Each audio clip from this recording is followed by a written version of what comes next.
저 섬 사주세요, 할아버지. 황태산 회장은 황당한 표정으로 소년을 노려봤습니다. 너 미쳤니? 하지만 누더기 옷을 입은 소년은 전혀 주눅 들지 않고 바다를 가리켰습니다. 5억이면 됩니다. 100억으로 만들어 드릴게요. 소년의 눈빛은 구걸이 아니라 거래를 말하고 있었습니다. 과연 이 소년은 누구일까요? 그리고 버려진 섬에는 어떤 비밀이 숨겨져 있을까요? 이 놀라운 이야기가 궁금하시다면 구독 버튼을 눌러주세요. 이야기는 사흘 전으로 거슬러 올라갑니다. 강민주는 서울 외곽의 한 고아원에서 살고 있었습니다. 14살이 된 민주는 고아원에서 가장 조용한 아이였습니다. 다른 아이들이 운동장에서 뛰어놀 때도 민주는 구석 책상에 앉아 낡은 책을 읽고 있었습니다. 아이들은 그런 민주를 이상하게 여겼지만 민주는 신경 쓰지 않았습니다. 책 속에는 아이들이 모르는 세상이 펼쳐져 있었기 때문입니다. 고아원 선생님들도 민준을 그다지 좋아하지 않았습니다. 말수가 적고 표정 변화도 거의 없는 민주는 손이 많이 가는 아이들에 비해 관심 받기였습니다. 민준아, 너는 어차피 공부해봤자 대학도 못 갈 텐데 왜 그렇게 책만 보니? 담당 선생님의 말에 민주는 고개를 숙인 채 대답하지 않았습니다. 선생님은 한숨을 쉬며 돌아섰고 민주는 다시 책장을 넘겼습니다. 그날 읽던 책은 지질학 개론서였습니다. 도서관 구석에서 먼지를 뒤집어 쓴 채 버려져 있던 책이었지만 민준에게는 보물이었습니다. 민준에게는 남들이 모르는 특별한 능력이 하나 있었습니다.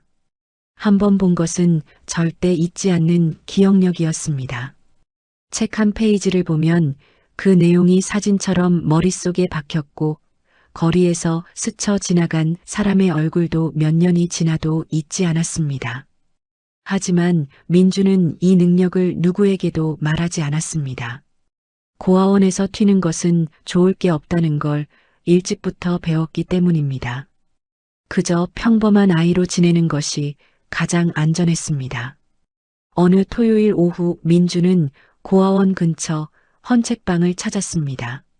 한 달에 한 번 받는 용돈 3,000원으로 살 수 있는 것은 헌책 한두 권이 전부였지만 민준에게는 그것만으로도 충분했습니다. 책방 주인 할아버지는 민준을 볼 때마다 고개를 저었습니다. 너 같은 애가 이런 어려운 책을 왜 사는지 모르겠구나. 만화책이나 사지. 민준은 웃으며 고개를 숙였습니다. 그날 민준이 산 책은 해양 지질학 관련 논문집이었습니다. 대학 교수들도 읽기 어려워하는 전문 서적이었지만 민준은 이미 관련 기초 서적 5권을 독파한 상태였습니다. 고아원으로 돌아오는 길 민준은 논문집을 펼쳐들고 걸었습니다. 해가 지는 하늘 아래서 민준의 눈은 활자를 따라 빠르게 움직였습니다. 히토류 광물의 분포 특성, 화산 활동과 지층의 관계, 해저, 퇴적물의 연대 측정법까지 복잡한 내용들이 민준의 머릿속으로 차곡차곡 쌓여갔습니다. 민준은 걸음을 멈추고 한 페이지를 오래 들여다봤습니다. 거기에는 한반도 주변 섬들의 지질 구조에 관한 연구 결과가 실려 있었습니다. 그중 유독 눈에 띄는 섬이 하나 있었습니다. 희망섬이라는 작은 무인도였습니다. 논문에 따르면 희망섬은 지질학적으로 매우 독특한 구조를 가지고 있었습니다. 화산 활동으로 형성된 섬치고는 특이하게 히토류 광물의 흔적이 발견되었다는 내용이었습니다. 하지만 연구진은 경제성이 없다는 결론을 내렸습니다. 민주는 고개를 갸우뚱했습니다. 논문에 첨부된 지질 데이터를 보니 뭔가 이상했기 때문입니다. 연구진이 채취한 샘플의 위치가 섬의 가장자리에만 집중되어 있었습니다. 섬 중앙부의 데이터는 거의 없었습니다. 민주는 방으로 돌아와 책상 서랍을 열었습니다. 그 안에는 지난 3년간 모은 지질학 관련 자료들이 가득했습니다. 민주는 밤새 자료를 뒤지며 희망섬에 대한 모든 정보를 찾아냈습니다. 오래된 신문 기사, 부동산 거래 기록, 심지어 일제시대 측량 지도까지 도서관과 인터넷을 뒤져 모았던 자료들이었습니다. 모든 자료를 종합한 결과 민주는 놀라운 사실을 발견했습니다. 희망섬 중앙부 지하에는 아직 조사되지 않은 거대한 공동이 있을 가능성이 높았습니다. 그리고 그곳에 히토류 광물이 대량으로 매장되어 있을 확률이 70%가 넘었습니다. 민준의 가슴이 뛰기 시작했습니다. 히토류는 전자제품의 필수적인 자원이었고 전 세계적으로 가격이 급등하고 있었습니다. 만약 희망섬에 정말 히토류가 묻혀 있다면 그 가치는 수백억 원을 넘을 것이었습니다. 하지만 문제가 있었습니다. 민주는 고작 14살 고아원 아이였습니다. 섬을 살 돈도 없었고 설령 돈이 있다 해도 미성년자가 부동산을 매입할 수도 없었습니다. 민주는 한참을 고민했습니다. 그러다 문득 한 사람이 떠올랐습니다. 황태산 회장이었습니다. 민주는 신문과 인터넷 기사를 통해 황 회장에 대해 잘 알고 있었습니다. 자수성가한 재벌로 유명했지만 최근에는 건강이 악화되어 경영 일선에서 물러났다는 소식이 들렸습니다. 그런데 민준이 황 회장을 떠올린 이유는 따로 있었습니다. 희망섬의 원래 주인이 바로 황태산 회장이었기 때문입니다. 20년 전 회장이 사업 초기에 구입했다가 실패한 뒤 방치한 땅이었습니다. 현재는 채권단에 넘어가 헐값에 매물로 나와 있었습니다. 민주는 더 깊이 조사했습니다. 당시 황 회장이 희망섬을 샀던 이유는 거기서 관광 리조트를 지으려던 계획 때문이었습니다. 하지만 지질 조사 결과 땅이 약해 건물을 지을 수 없다는 보고서가 나왔고 회장은 막대한 손실을 입고 사업을 접었습니다. 그 일은 회장의 첫 번째 큰 실패로 기록되었고 평생 지울 수 없는 상처가 되었습니다. 민주는 당시 지질 보고서를 구해서 읽어봤습니다. 그리고 한 가지 이상한 점을 발견했습니다. 보고서를 작성한 업체가 나중에 부정조사로 적발되어 폐업한 회사였습니다. 민주는 확신했습니다. 당시 지질 보고서는 조작된 것이었습니다. 누군가 의도적으로 거짓 보고서를 만들어 황 회장을 속인 것이었습니다. 아마도 회장의 동업자나 경쟁자가 사업을 망치려고 꾸민 일일 것이었습니다. 희망섬은 건물을 짓기에 문제가 있는 땅이 아니었습니다. 오히려 지하에 엄청난 자원이 숨어 있는 보물섬이었습니다. 민주는 이 모든 사실을 황 회장에게 알려야겠다고 결심했습니다. 그리고 회장이 섬을 되찾을 수 있도록 도와야겠다고 생각했습니다. 하지만 민준에게는 또 다른 이유가 있었습니다. 10년 전 그 추운 겨울밤의 기억이었습니다. 민준이 4살 때 고아원에서 도망쳐 나온 적이 있었습니다. 배가 고파서 그리고 무서워서 거리를 헤매던 민준은 시장 골목에서 쓰러질 뻔했습니다. 그때 한 중년 남자가 민준을 일으켜 세웠습니다. 그리고 옆 떡집에서 따뜻한 떡 한 봉지를 사서 민준의 손에 쥐어줬습니다. 애야, 세상이 아무리 힘들어도 포기하지 마라. 언젠가는 내가 남을 도와줄 수 있는 사람이 될 거야. 그 말과 함께 남자는 사라졌고 민주는 그날의 얼굴을 절대 잊지 않았습니다. 몇 년 후 신문에서 황태산 회장의 사진을 봤을 때 민주는 즉시 알아봤습니다. 그 사람이었습니다. 10년 전 떡을 사줬던 바로 그 사람이었습니다. 민주는 그때부터 황 회장에 대한 기사를 스크랩하기 시작했습니다. 회장의 성공담과 실패담, 가족 이야기와 사업 철학까지 모든 것을 외웠습니다. 그리고 언젠가 은혜를 갚아야겠다고 다짐했습니다. 이제 그 기회가 온 것이었습니다. 민주는 희망섬을 통해 황 회장에게 빚을 갚고 동시에 자신의 미래도 열 수 있다고 생각했습니다. 다음 날 아침 민주는 고아원을 몰래 빠져나왔습니다. 손에는 두껍게 정리한 자료 뭉치가 들려 있었습니다. 황 회장을 만나기 위해 회장의 별장이 있다는 해안가로 향했습니다. 신문 기사에서 본 정보였습니다. 회장은 요즘 건강이 안 좋아 해안 별장에서 요양 중이라고 했습니다. 민주는 버스를 3번이나 갈아타고 2시간을 달려 해안가에 도착했습니다. 바닷바람이 차갑게 불어왔지만 민주는 멈추지 않았습니다. 별장 앞에는 경비가 서 있었습니다. 민준이 다가가자 경비는 험한 표정으로 물었습니다.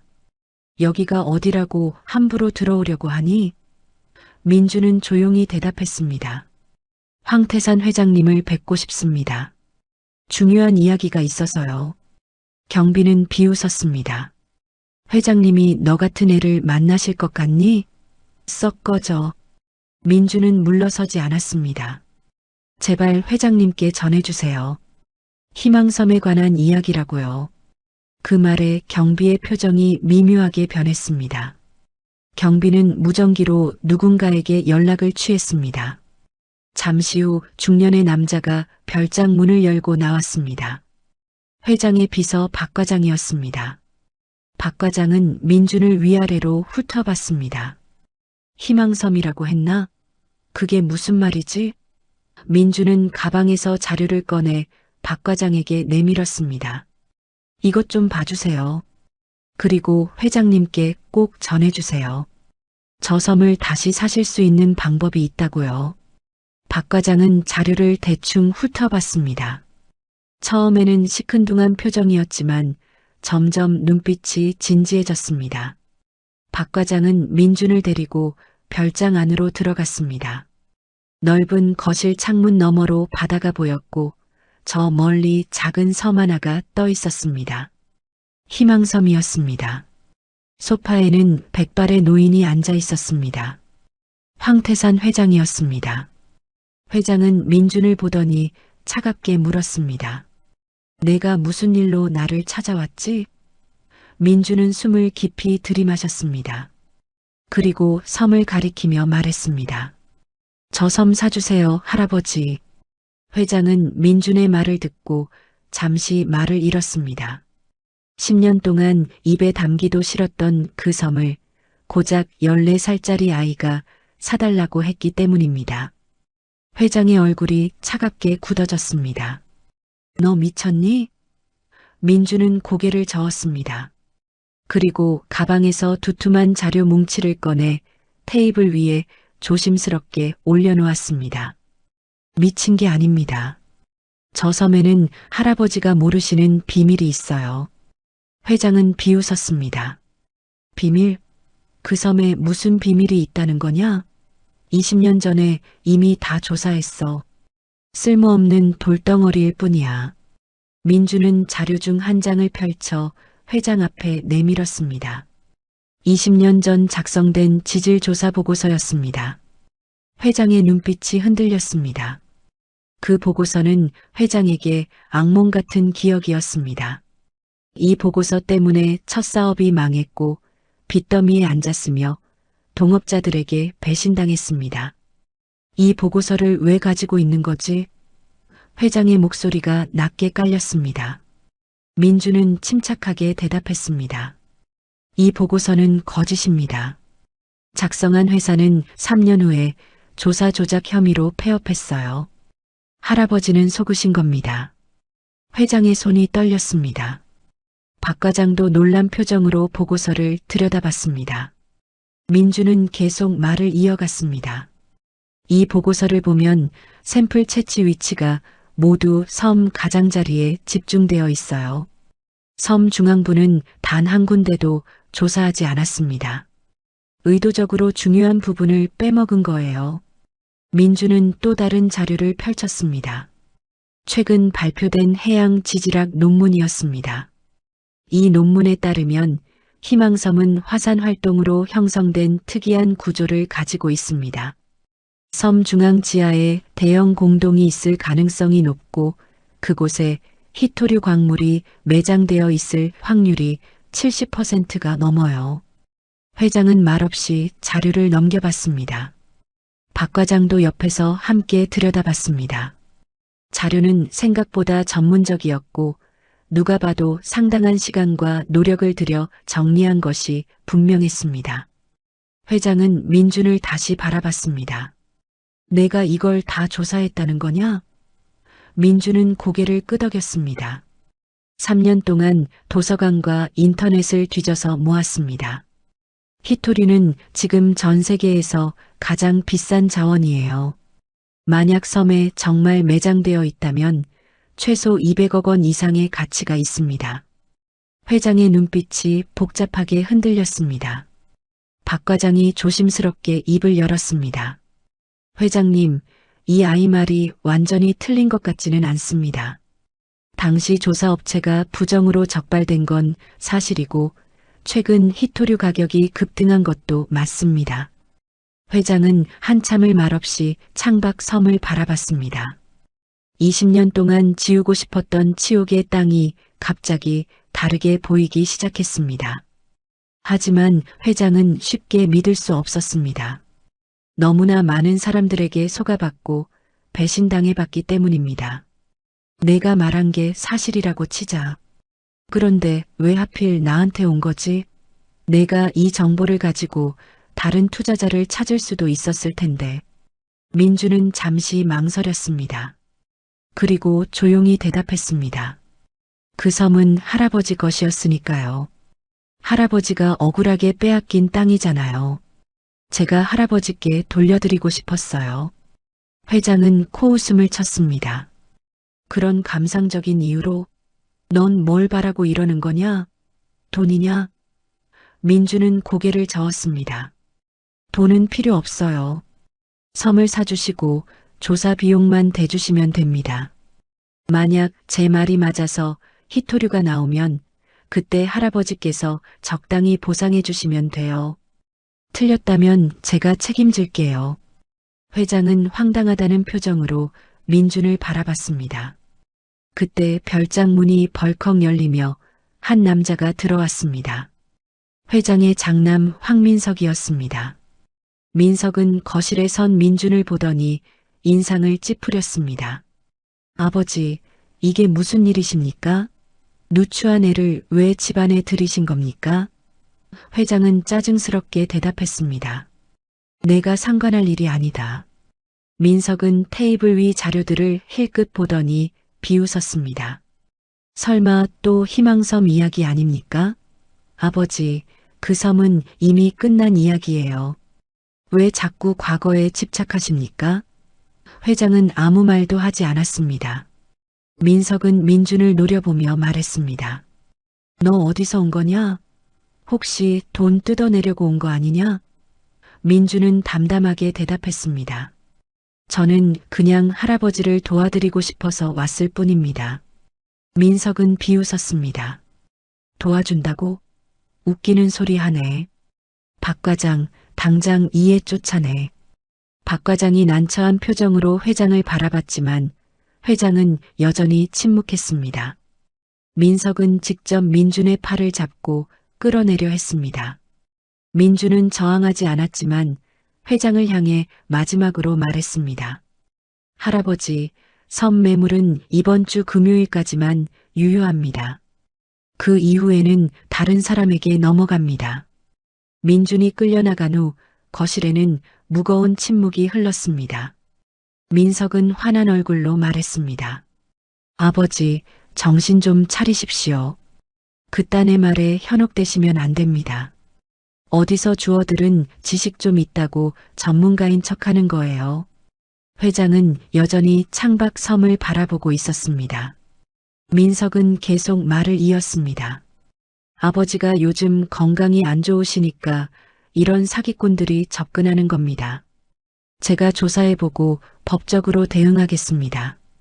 회장은 그제야 입을 열었습니다. 내가 뭘 안다고 사기꾼이라고 단정하느냐? 민석은 당황했습니다. 아버지, 그게 무슨 말씀이십니까? 회장은 테이블 위 자료를 집어들었습니다. 이 자료들 좀 봐라. 고작 14살 애가 3년 동안 이런 걸 정리했다. 내가 이 나이에 이런 걸 할 수 있었느냐? 민석은 입을 다물었습니다. 회장은 한숨을 쉬었습니다. 박 과장, 저 아이 신원 좀 알아봐. 그리고 자료에 나온 내용들이 사실인지도 확인해봐. 박 과장은 고개를 끄덕이며 자리를 떴습니다. 민석은 불만스러운 표정으로 아버지를 바라봤지만 더 이상 말하지 않았습니다. 이틀 후 박 과장은 조사 결과를 가지고 회장을 찾아왔습니다. 회장님, 조사 결과가 나왔습니다. 회장은 고개를 들어 박 과장을 바라봤습니다. 박 과장은 서류를 펼쳐 보이며 말했습니다. 아이 이름은 강민준이고 서울 외곽 고아원에서 살고 있습니다. 부모님은 아이가 4살 때 교통사고로 돌아가셨고 그 이후 쭉 고아원 생활을 했습니다. 학교 성적은 중상위권이지만 특별히 눈에 띄는 건 없고 선생님들 말로는 조용하고 말이 없는 아이라고 합니다. 회장은 고개를 끄덕이며 물었습니다. 그래서 사기 전력 같은 건 없나? 박 과장은 고개를 저었습니다. 전혀 없습니다. 오히려 고아원에서도 모범적인 아이로 통합니다. 다만 한 가지 특이한 점이 있습니다. 회장이 눈썹을 올렸습니다. 뭔데? 박 과장은 조심스럽게 말했습니다.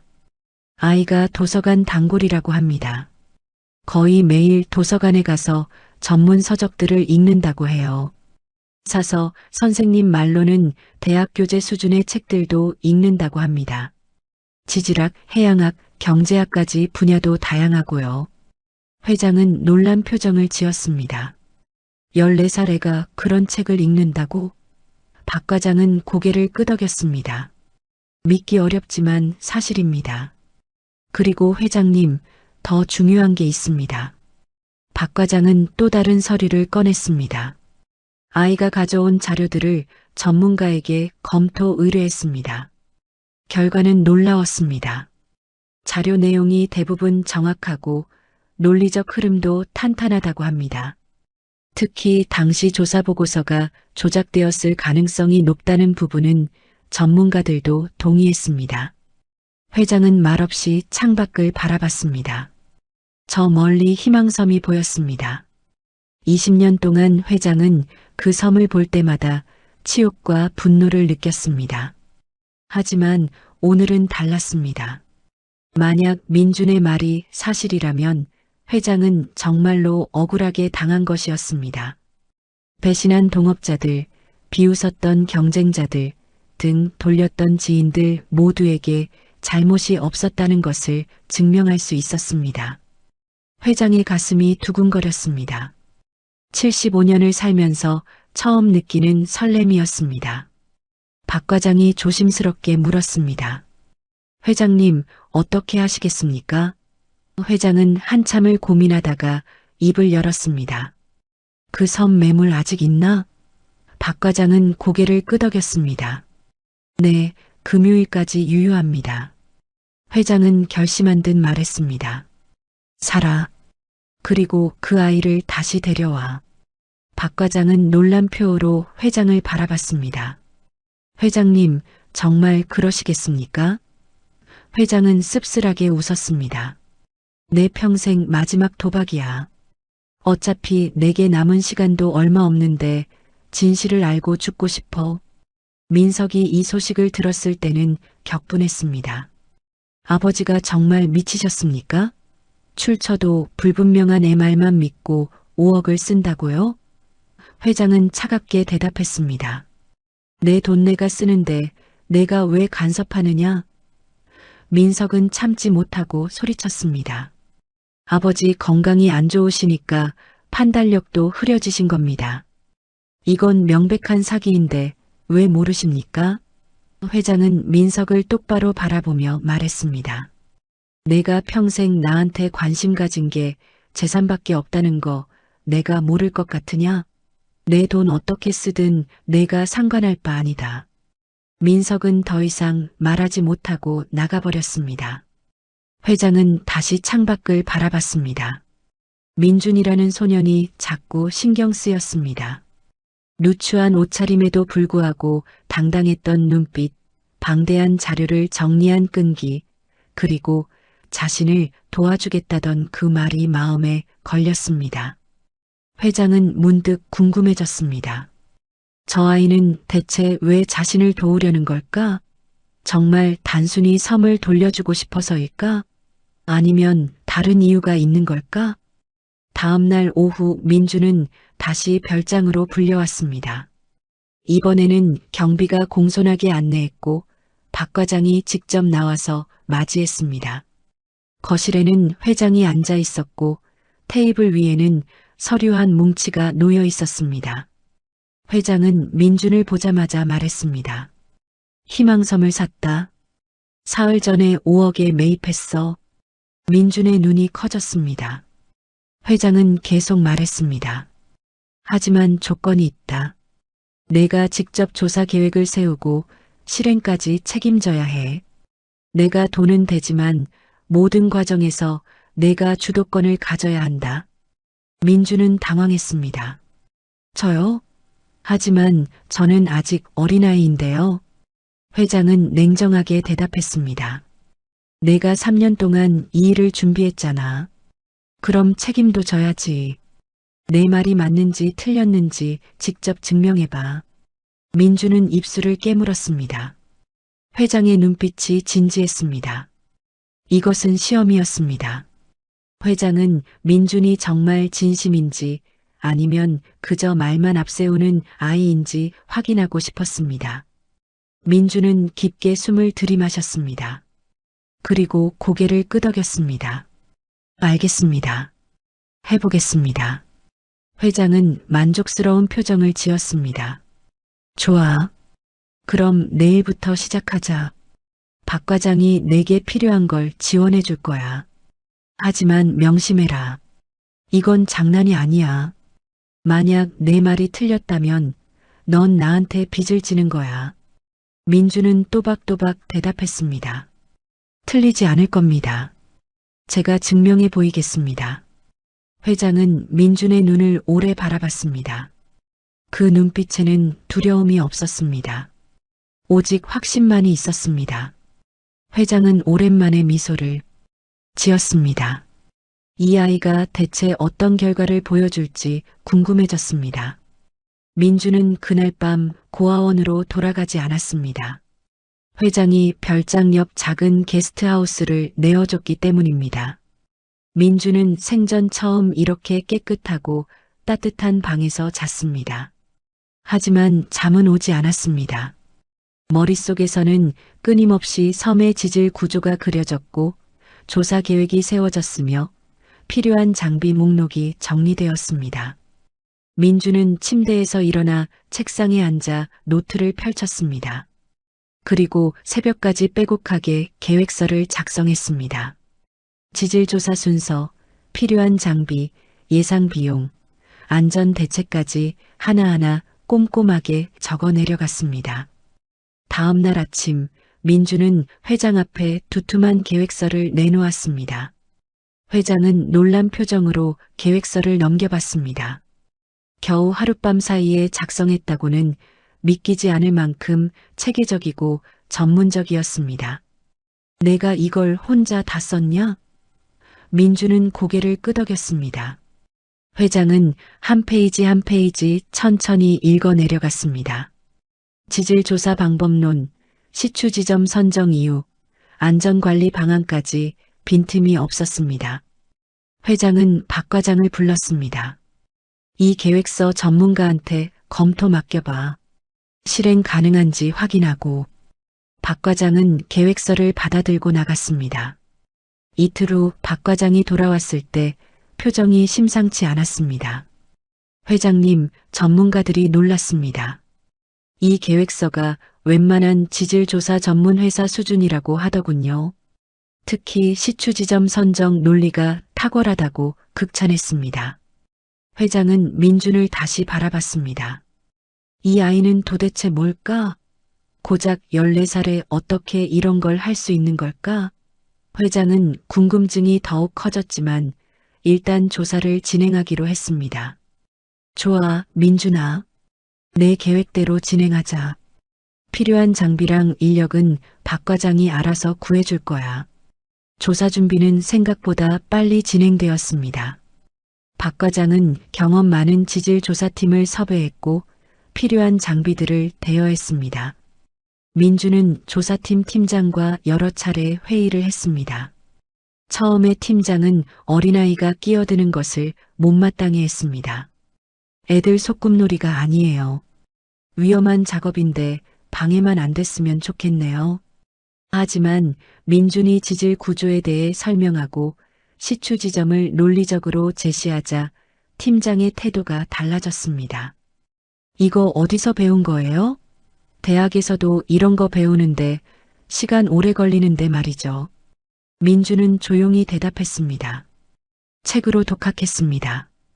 조사 첫날 민주는 조사팀과 함께 배를 타고 희망섬으로 향했습니다. 회장도 함께 가겠다고 했지만 박 과장이 만류했습니다. 회장님 건강이 안 좋으신데 무리하시면 안 됩니다. 회장은 아쉬운 표정으로 부두에 남았습니다. 배가 섬으로 다가가자 민준의 심장이 빠르게 뛰었습니다. 3년 동안 자료로만 봤던 섬을 드디어 직접 보게 된 것입니다. 섬은 생각보다 작았지만 중앙부가 약간 솟아있는 독특한 지형이었습니다. 민준은 배에서 내리자마자 섬 곳곳을 살폈습니다. 실제 지형과 자료를 대조하며 머릿속으로 계산을 시작했습니다. 조사팀은 민준이 지정한 지점에 시추 장비를 설치했습니다. 섬 중앙부에서 약간 북쪽으로 치우친 곳이었습니다. 팀장이 물었습니다. 왜 하필 여기죠? 중앙이 더 효율적일 것 같은데요. 민준은 땅을 가리키며 설명했습니다. 이 지점은 과거 화산 활동의 중심부에서 약간 벗어나 있습니다. 용암이 식으면서 생긴 공동이 있다면 바로 이 아래일 확률이 높아요. 중앙부는 오히려 단단한 화산암으로 막혀 있을 겁니다. 팀장은 고개를 끄덕이며 감탄했습니다. 정확한 분석이네요. 시추 시작하겠습니다. 시추기가 땅을 파고들기 시작했습니다. 처음 10m는 예상대로 단단한 암반층이었습니다. 하지만 15m 지점부터 암석의 밀도가 달라지기 시작했습니다. 팀장이 샘플을 확인하더니 놀란 표정을 지었습니다. 이거 화산 퇴적층인데 광물 성분이 특이합니다. 민주는 샘플을 받아들고 자세히 관찰했습니다. 표면에 희미하게 반짝이는 입자들이 보였습니다. 민준의 가슴이 뛰었습니다. 이것은 히토류의 징후였습니다. 더 깊이 파주세요.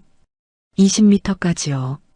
민준의 목소리는 차분했지만 속으로는 흥분을 감추기 어려웠습니다. 20m 지점에서 시추기가 갑자기 저항 없이 쑥 들어갔습니다. 팀장이 당황하며 말했습니다. 공동이 나타났습니다. 아래 빈 공간이 있어요. 민주는 예상했다는 듯 고개를 끄덕였습니다. 공동 내부 샘플을 채취해 주세요. 조심스럽게요. 팀원들이 특수 장비로 공동 내부의 암석 샘플을 채취했습니다. 샘플이 올라왔을 때 모두가 숨을 죽였습니다.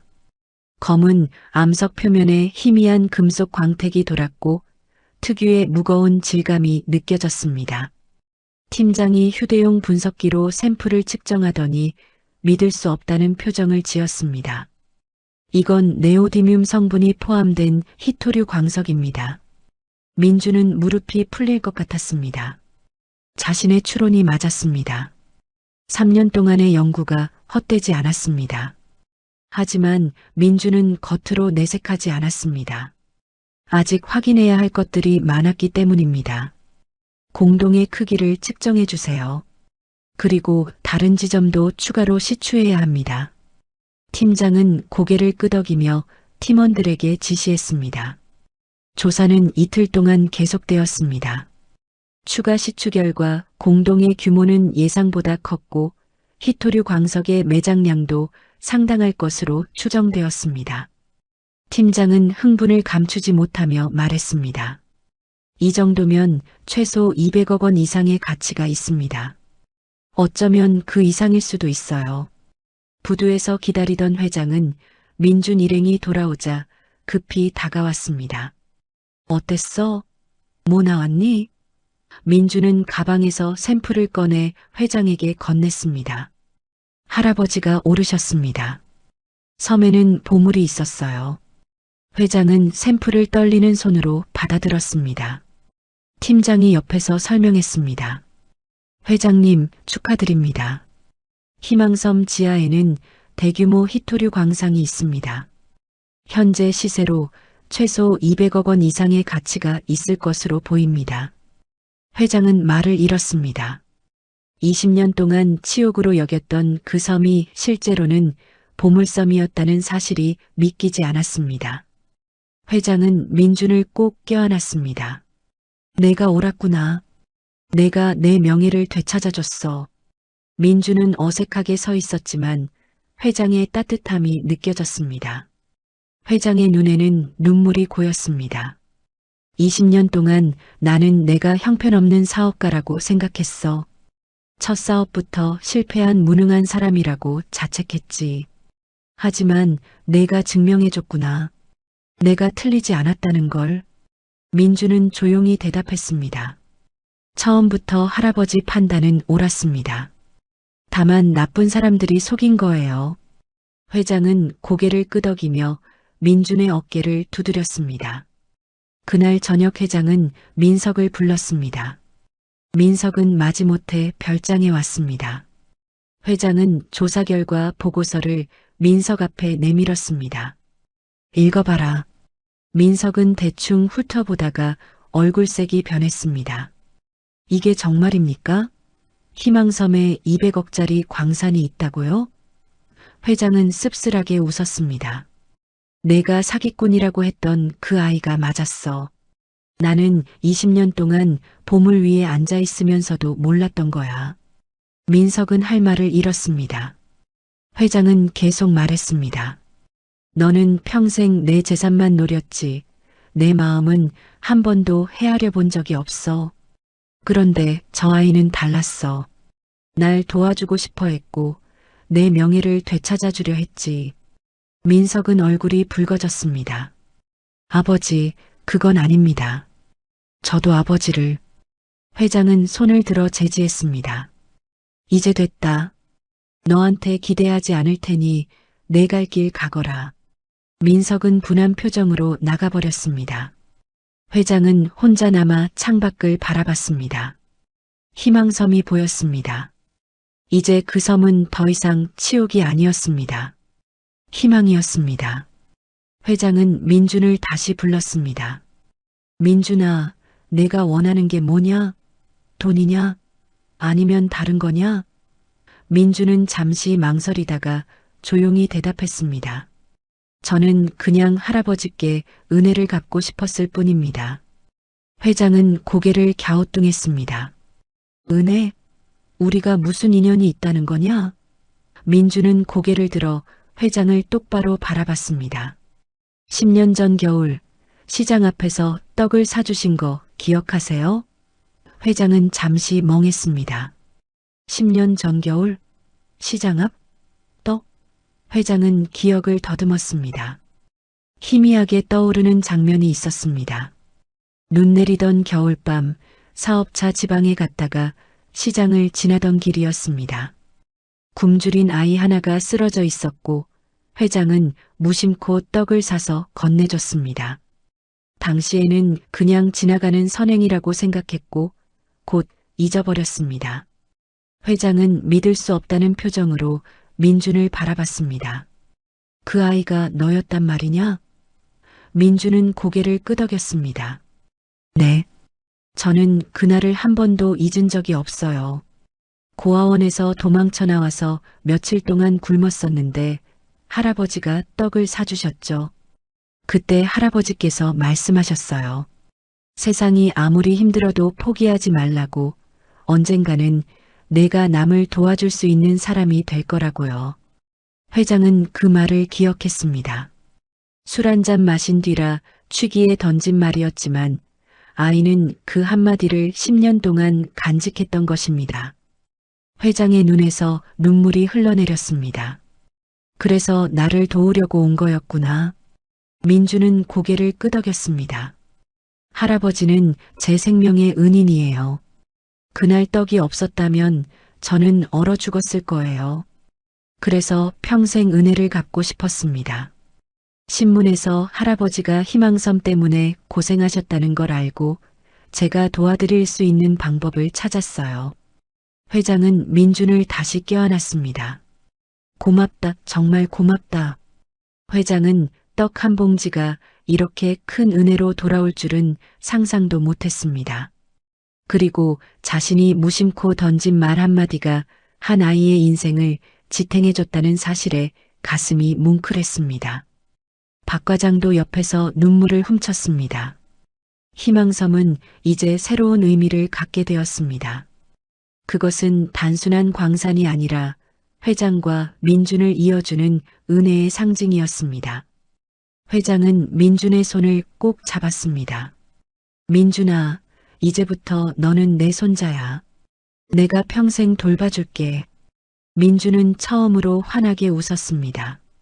10년 동안 간직했던 소원이 이루어지는 순간이었습니다. 희망섬에서 히토류가 발견되었다는 소식은 빠르게 퍼져나갔습니다. 언론에서는 회장의 극적인 반전 스토리를 대서특필했고 투자자들이 줄을 섰습니다. 회장은 모든 투자 제안을 정중히 거절했습니다. 이 섬은 팔지 않는다.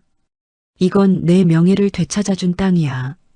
대신 회장은 광산 개발을 본격적으로 시작했습니다. 채굴 전문 회사와 계약을 맺었고 환경 영향 평가를 진행했으며 정부 허가를 받기 위한 절차를 밟아나갔습니다. 모든 과정에서 민준은 회장 곁에 있었습니다. 회장은 민준을 아들처럼 대했고 중요한 결정을 내릴 때마다 민준의 의견을 물었습니다. 민준은 이제 고아원으로 돌아가지 않았습니다. 회장이 정식으로 민준을 입양하기로 결정했기 때문입니다.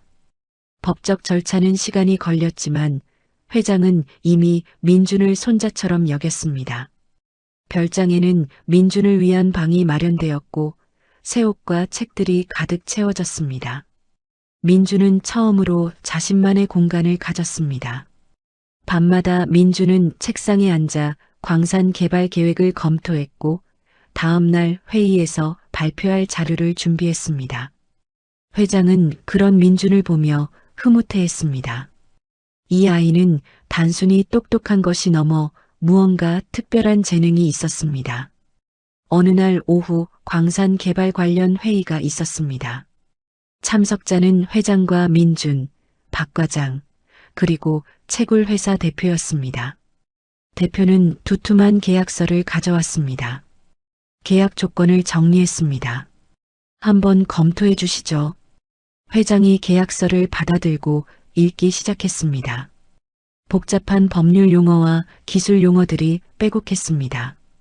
회장은 천천히 읽어 내려갔지만 이해하기 어려운 부분들이 많았습니다. 민준도 옆에서 계약서를 함께 보고 있었습니다. 회장이 3페이지쯤 넘겼을 때 민준이 조용히 말했습니다. 할아버지, 5페이지 사망을 다시 보세요. 회장은 고개를 들어 민준을 바라봤습니다. 왜 그러니? 민준은 침착하게 설명했습니다. 그 조항에는 채굴 수익 배분 비율이 나와 있는데 계산이 맞지 않아요. 할아버지 몫이 생각보다 적습니다. 회장은 다시 5페이지로 돌아가 꼼꼼히 읽었습니다. 민준의 말이 맞았습니다. 복잡한 수식과 조건들 사이에 교묘하게 숨겨진 불리한 조항이 있었습니다. 회장은 대표를 날카롭게 바라봤습니다. 이게 무슨 뜻이죠? 원래 합의한 비율과 다른데요? 대표는 당황한 표정을 지었습니다. 아, 그건 실수입니다. 수정하겠습니다. 회장은 계약서를 도로 건네며 말했습니다. 제대로 다시 가져오시죠. 대표가 나간 후 회장은 민준에게 물었습니다. 내가 어떻게 그걸 알아챘니? 나도 놓칠 뻔했는데. 민주는 담담하게 대답했습니다. 계약서를 읽다 보니 이상한 부분이 보였어요. 회장은 고개를 갸우뚱했습니다. 하지만 넌 계약서를 나랑 같은 속도로 봤잖아. 그렇게 빨리 읽고도 문제를 찾아냈다고? 민주는 잠시 망설이다가 솔직하게 말했습니다. 저는 한 번 본 건 잊어버리지 않아요. 계약서 내용이 머릿속에 다 들어왔고 계산도 바로 할 수 있었어요. 회장은 놀란 표정으로 민준을 바라봤습니다. 그게 무슨 말이냐? 한 번 보면 다 외운다고? 민준은 고개를 끄덕였습니다. 어릴 때부터 그랬어요. 책을 한 번 읽으면 내용이 사진처럼 머릿속에 박혀요. 그래서 도서관 책들을 많이 읽을 수 있었고 지질학도 독학할 수 있었습니다. 회장은 말을 잃었습니다. 완전 기억 능력자였던 것입니다. 그래서 14살 나이에 대학 수준의 지식을 가질 수 있었고 복잡한 계약서도 단번에 파악할 수 있었던 것입니다. 회장은 민준의 어깨를 토닥이며 말했습니다. 대단한 능력이구나. 하지만 조심해라. 세상 사람들은 남다른 능력을 가진 사람을 시기하고 질투하거든. 민준은 고개를 끄덕였습니다. 이미 고아원에서 충분히 배운 교훈이었습니다. 그날 저녁 민석이 별장을 찾아왔습니다. 이번에는 변호사 2명을 대동했습니다. 회장은 불편한 표정으로 물었습니다. 무슨 일이냐? 민석은 서류 뭉치를 테이블에 내려놓으며 말했습니다. 아버지, 저는 아버지 건강이 걱정됩니다. 요즘 판단력이 흐려지신 것 같아서 법적으로 후견인 지정을 신청하려고 합니다. 회장의 얼굴이 굳었습니다. 내가 지금 무슨 소리를 하는 거냐? 민석은 차갑게 대답했습니다. 아버지가 정체불명의 아이를 입양하려 하고 수백억짜리 사업을 그 아이 말만 듣고 진행하시잖아요. 이건 명백히 비정상적인 행동입니다. 회장은 분노로 몸을 떨었습니다. 내가 비정상이라고? 내 정신이 멀쩡한데 무슨 헛소리냐? 민석은 냉정하게 말했습니다. 아버지 나이가 75입니다. 게다가 건강도 안 좋으시죠. 법원에서도 충분히 후견인 지정 사유가 된다고 봅니다. 옆에 있던 변호사가 거들었습니다. 회장님의 최근 행동들을 보면 재산 관리 능력에 의심이 가는 부분들이 있습니다. 법적으로 보호가 필요한 상황입니다. 회장은 주먹을 쥐었습니다. 아들이 자신을 무능력자로 만들어 재산을 가로채려는 것이 분명했습니다. 민준이 조용히 입을 열었습니다. 민석 씨, 제가 봐도 이건 법적 근거가 약합니다. 민석은 비웃었습니다. 내가 뭘 안다고 법을 운운하니? 민준은 차분하게 말했습니다. 후견인 지정은 본인의 판단 능력이 현저히 떨어졌을 때만 가능합니다. 하지만 회장님은 최근 희망섬 투자로 수백억의 수익을 올리셨어요. 이건 오히려 탁월한 판단력을 증명하는 거죠. 법원에서 후견인 지정을 받아들일 가능성은 거의 없습니다. 변호사들이 당황한 표정을 지었습니다. 민준의 말이 정확했기 때문입니다. 민석은 얼굴이 붉어졌습니다. 내가 감히 어른 앞에서. 회장이 손을 들어 제지했습니다. 민석아, 그만해라. 넌 내 아들이지만 내 재산을 노리는 욕심쟁이일 뿐이야. 나는 내가 하고 싶은 대로 할 거다. 법원에 가든 어디든 가봐라. 내가 정신 멀쩡하다는 걸 증명해주지. 민석은 분한 표정으로 변호사들을 데리고 나가버렸습니다. 회장은 한숨을 쉬며 소파에 주저앉았습니다. 자식이 이렇게 배은망덕할 줄은 몰랐어. 민주는 회장 옆에 앉아 조용히 말했습니다.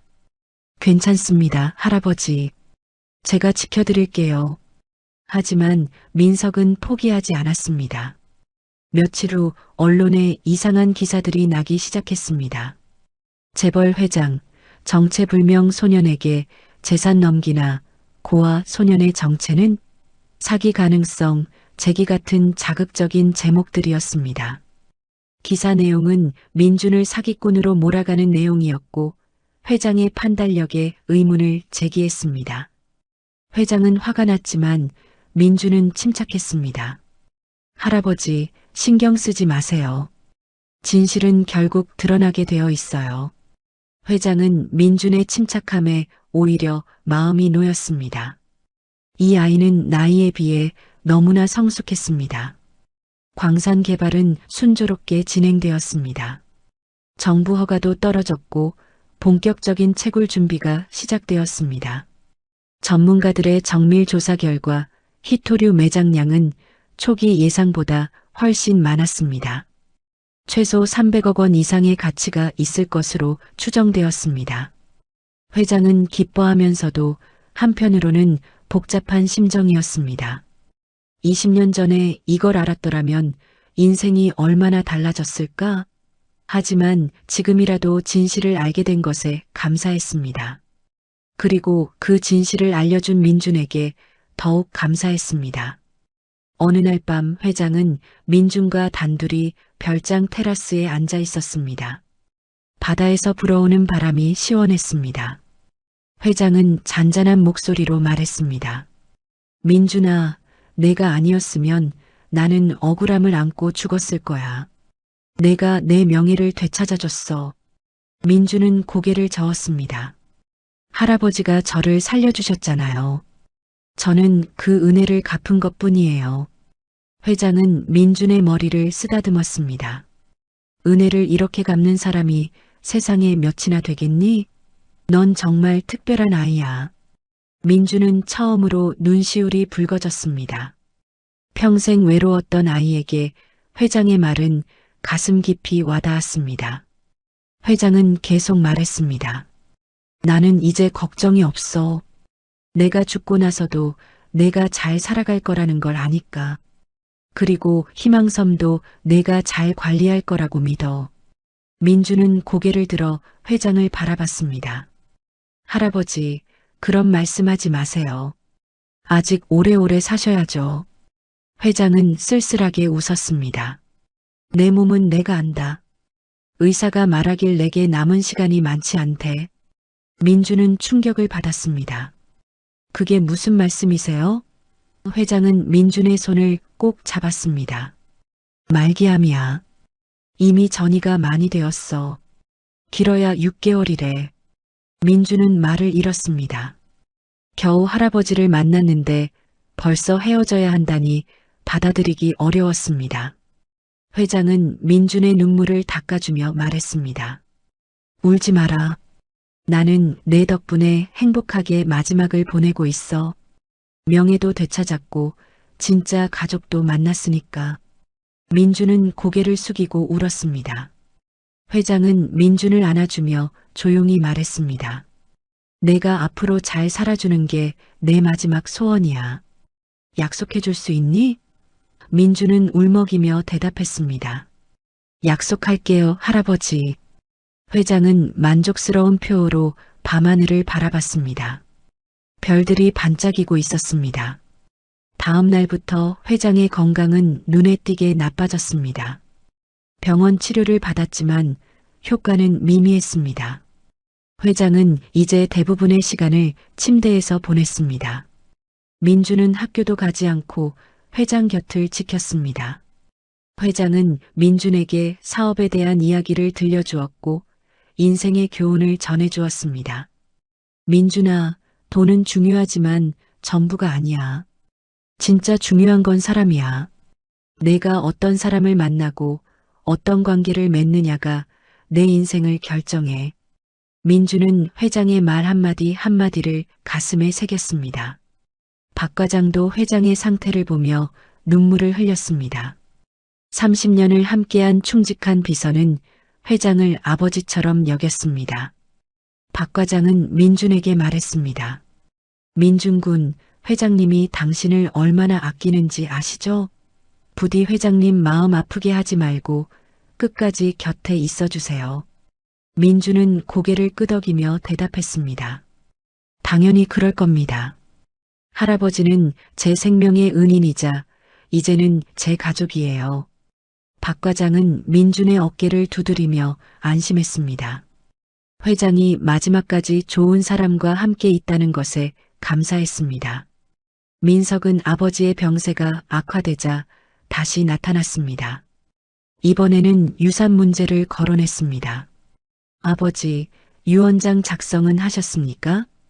회장은 지친 목소리로 대답했습니다. 이미 다 정리했다. 민석은 조바심을 내며 물었습니다. 그럼 제 몫은 얼마나 됩니까? 회장은 실망스러운 표정으로 아들을 바라봤습니다. 내 몫은 법정 상속분만큼 줄 거다. 나머지는 민준이한테 간다. 민석은 발끈했습니다. 말도 안 됩니다. 그 애는 피 한 방울 안 섞인 남인데 제가 친아들인데 왜 그래야 합니까? 회장은 차갑게 대답했습니다. 피는 물보다 진하지 않더라. 진짜 가족은 마음으로 이어지는 거야. 민석은 화가 나서 소리쳤습니다. 제가 변호사랑 끝까지 싸우겠습니다. 회장은 한숨을 쉬었습니다. 그래, 내 맘대로 해라. 하지만 유언장은 법적으로 완벽하게 작성되어 있어. 내가 이겨봤자 시간 낭비일 뿐이야. 민석은 분한 표정으로 나가버렸습니다. 회장은 민준을 바라보며 말했습니다. 미안하다, 민준아. 내가 앞으로 저런 사람들과 싸워야 할 텐데. 민준은 고개를 저었습니다. 괜찮아요, 할아버지. 저는 할아버지 뜻을 지킬 거예요. 회장은 민준의 손을 꼭 잡고 눈을 감았습니다. 평화로운 표정이었습니다.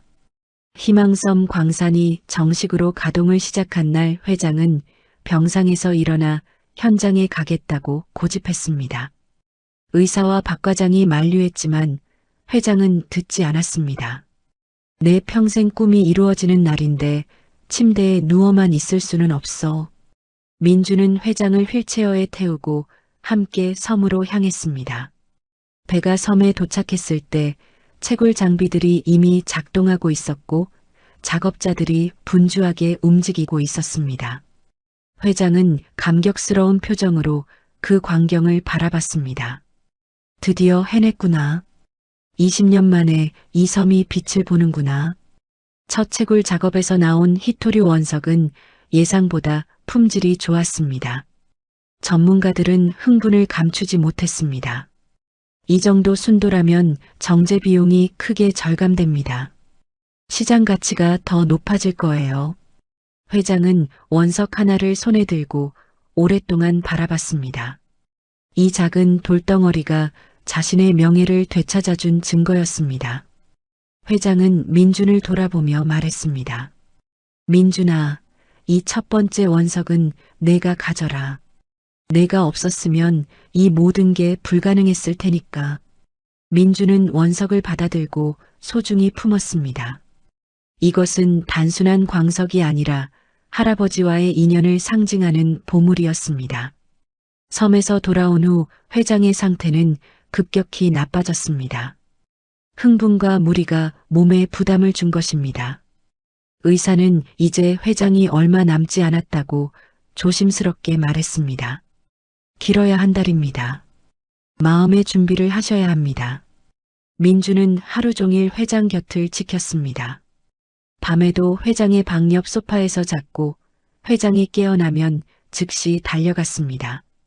회장은 그런 민준을 보며 미안해했습니다. 내가 어린 나이에 이런 걸 겪게 해서 미안하구나. 민준은 고개를 저었습니다. 할아버지 덕분에 저는 행복했어요. 평생 가족이 없었는데 할아버지를 만났잖아요. 어느 날 저녁 회장은 민준과 박 과장을 불렀습니다. 내가 너희에게 할 이야기가 있어. 회장의 목소리는 약했지만 단호했습니다. 박 과장은 녹음기를 준비했고 회장은 천천히 말을 시작했습니다. 사실 나는 희망섬이 처음부터 수상하다고 생각했었어. 20년 전에 동업자 김상철이 그 섬을 사자고 강하게 권유했거든. 평소와 다르게 너무 적극적이어서 이상했지.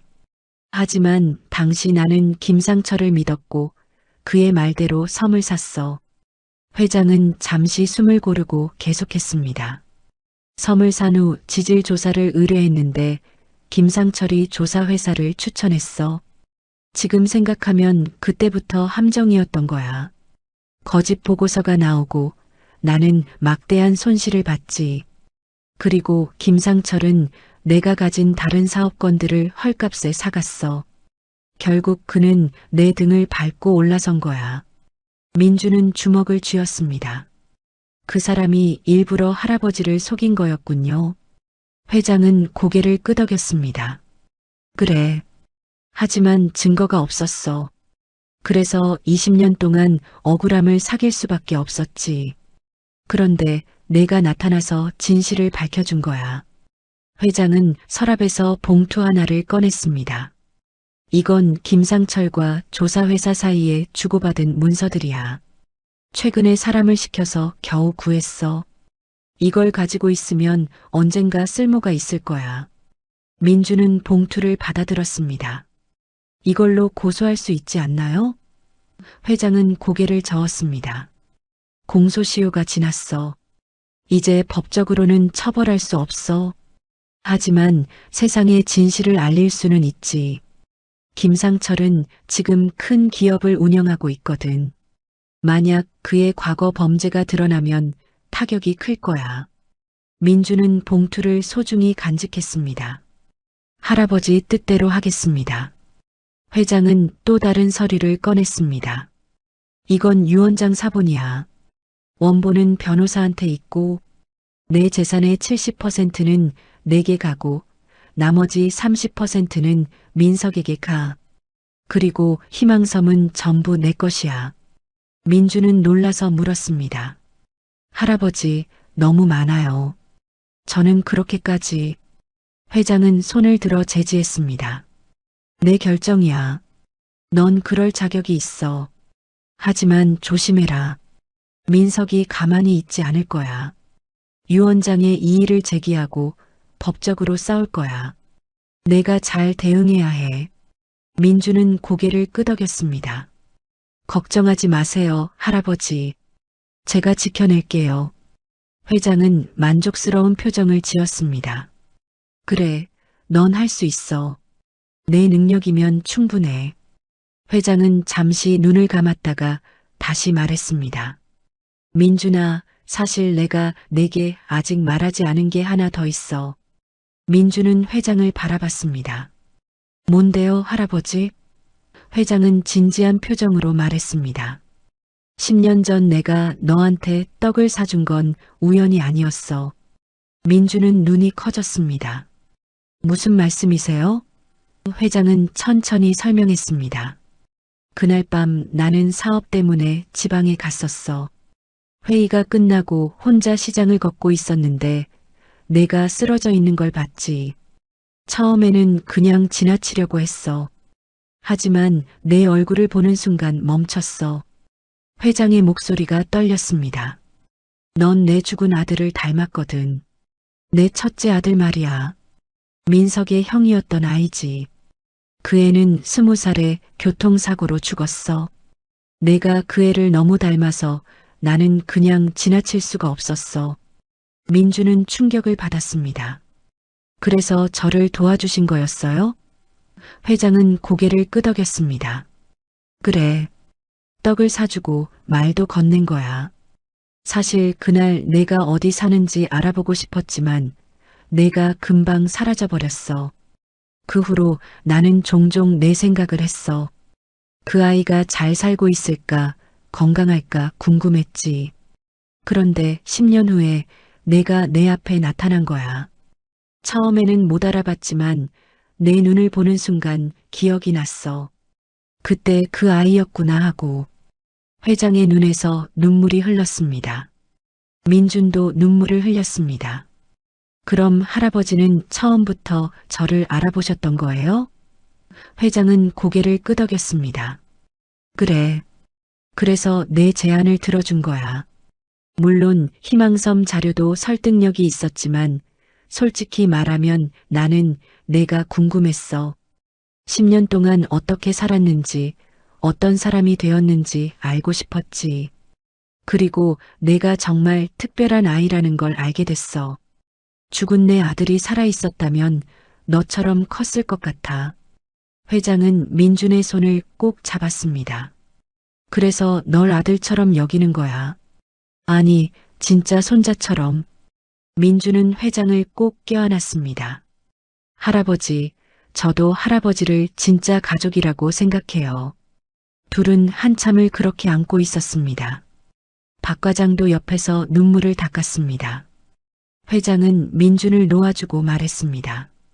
이제 내 마음이 편해졌어. 내게 모든 걸 말했으니까. 앞으로 내가 잘 살아주면 그게 내 마지막 소원이야. 민준은 눈물을 닦으며 대답했습니다. 꼭 그렇게 할게요, 할아버지. 약속드려요. 그날 밤 민석이 별장에 들이닥쳤습니다. 이번에는 형사들을 대동했습니다. 아버지, 저 애를 사기 혐의로 고소했습니다. 형사들이 조사하러 왔어요. 회장은 화가 나서 소리쳤습니다. 내가 미쳤구나. 무슨 사기냐? 민석은 차갑게 말했습니다. 저 애가 아버지를 속여서 재산을 가로채려 한 게 명백합니다. 증거도 있어요. 저 애가 희망섬 정보를 미리 알고 접근한 거라고요. 형사가 나서서 말했습니다. 회장님, 죄송하지만 조사를 해야겠습니다. 민주는 침착하게 대답했습니다. 조사하셔도 됩니다. 저는 떳떳하니까요. 형사는 민준에게 몇 가지 질문을 했고 민준은 하나하나 명확하게 대답했습니다. 제가 희망섬을 조사한 건 3년 전부터입니다. 도서관 기록을 확인하시면 제가 관련 책들을 빌린 기록이 있을 겁니다. 그리고 제가 회장님께 접근한 건 은혜를 갚기 위해서였습니다. 10년 전 회장님이 저를 도와주셨거든요. 형사는 민준의 말을 듣고 고개를 끄덕였습니다. 일단 확인이 필요하겠네요. 며칠 후 경찰 조사 결과가 나왔습니다. 민준의 말이 모두 사실이었습니다. 도서관 기록, 고아원 증언, 헌책방 주인 증언까지 모든 게 민준의 말을 뒷받침했습니다. 오히려 민석이 무고죄로 역고소당할 위험에 처했습니다. 민석은 당황했지만 여전히 포기하지 않았습니다. 유 원장이 무효라는 걸 증명하겠습니다. 회장은 지쳐서 말했습니다. 내 맘대로 해라. 하지만 결과는 변하지 않을 거다. 회장의 건강은 날로 악화되었습니다. 이제는 말하는 것조차 힘들어했습니다. 민주는 회장의 손을 잡고 매일 이야기를 들려줬습니다. 광산 소식, 학교 이야기, 읽은 책 내용까지 무엇이든 말했습니다. 회장은 눈을 감은 채 민준의 목소리를 들었습니다. 그 목소리가 회장에게는 위안이었습니다. 민준아, 내 목소리를 듣고 있으면 마음이 편해진다. 민준은 회장의 손을 더 꼭 잡았습니다. 그럼 제가 계속 이야기해 드릴게요.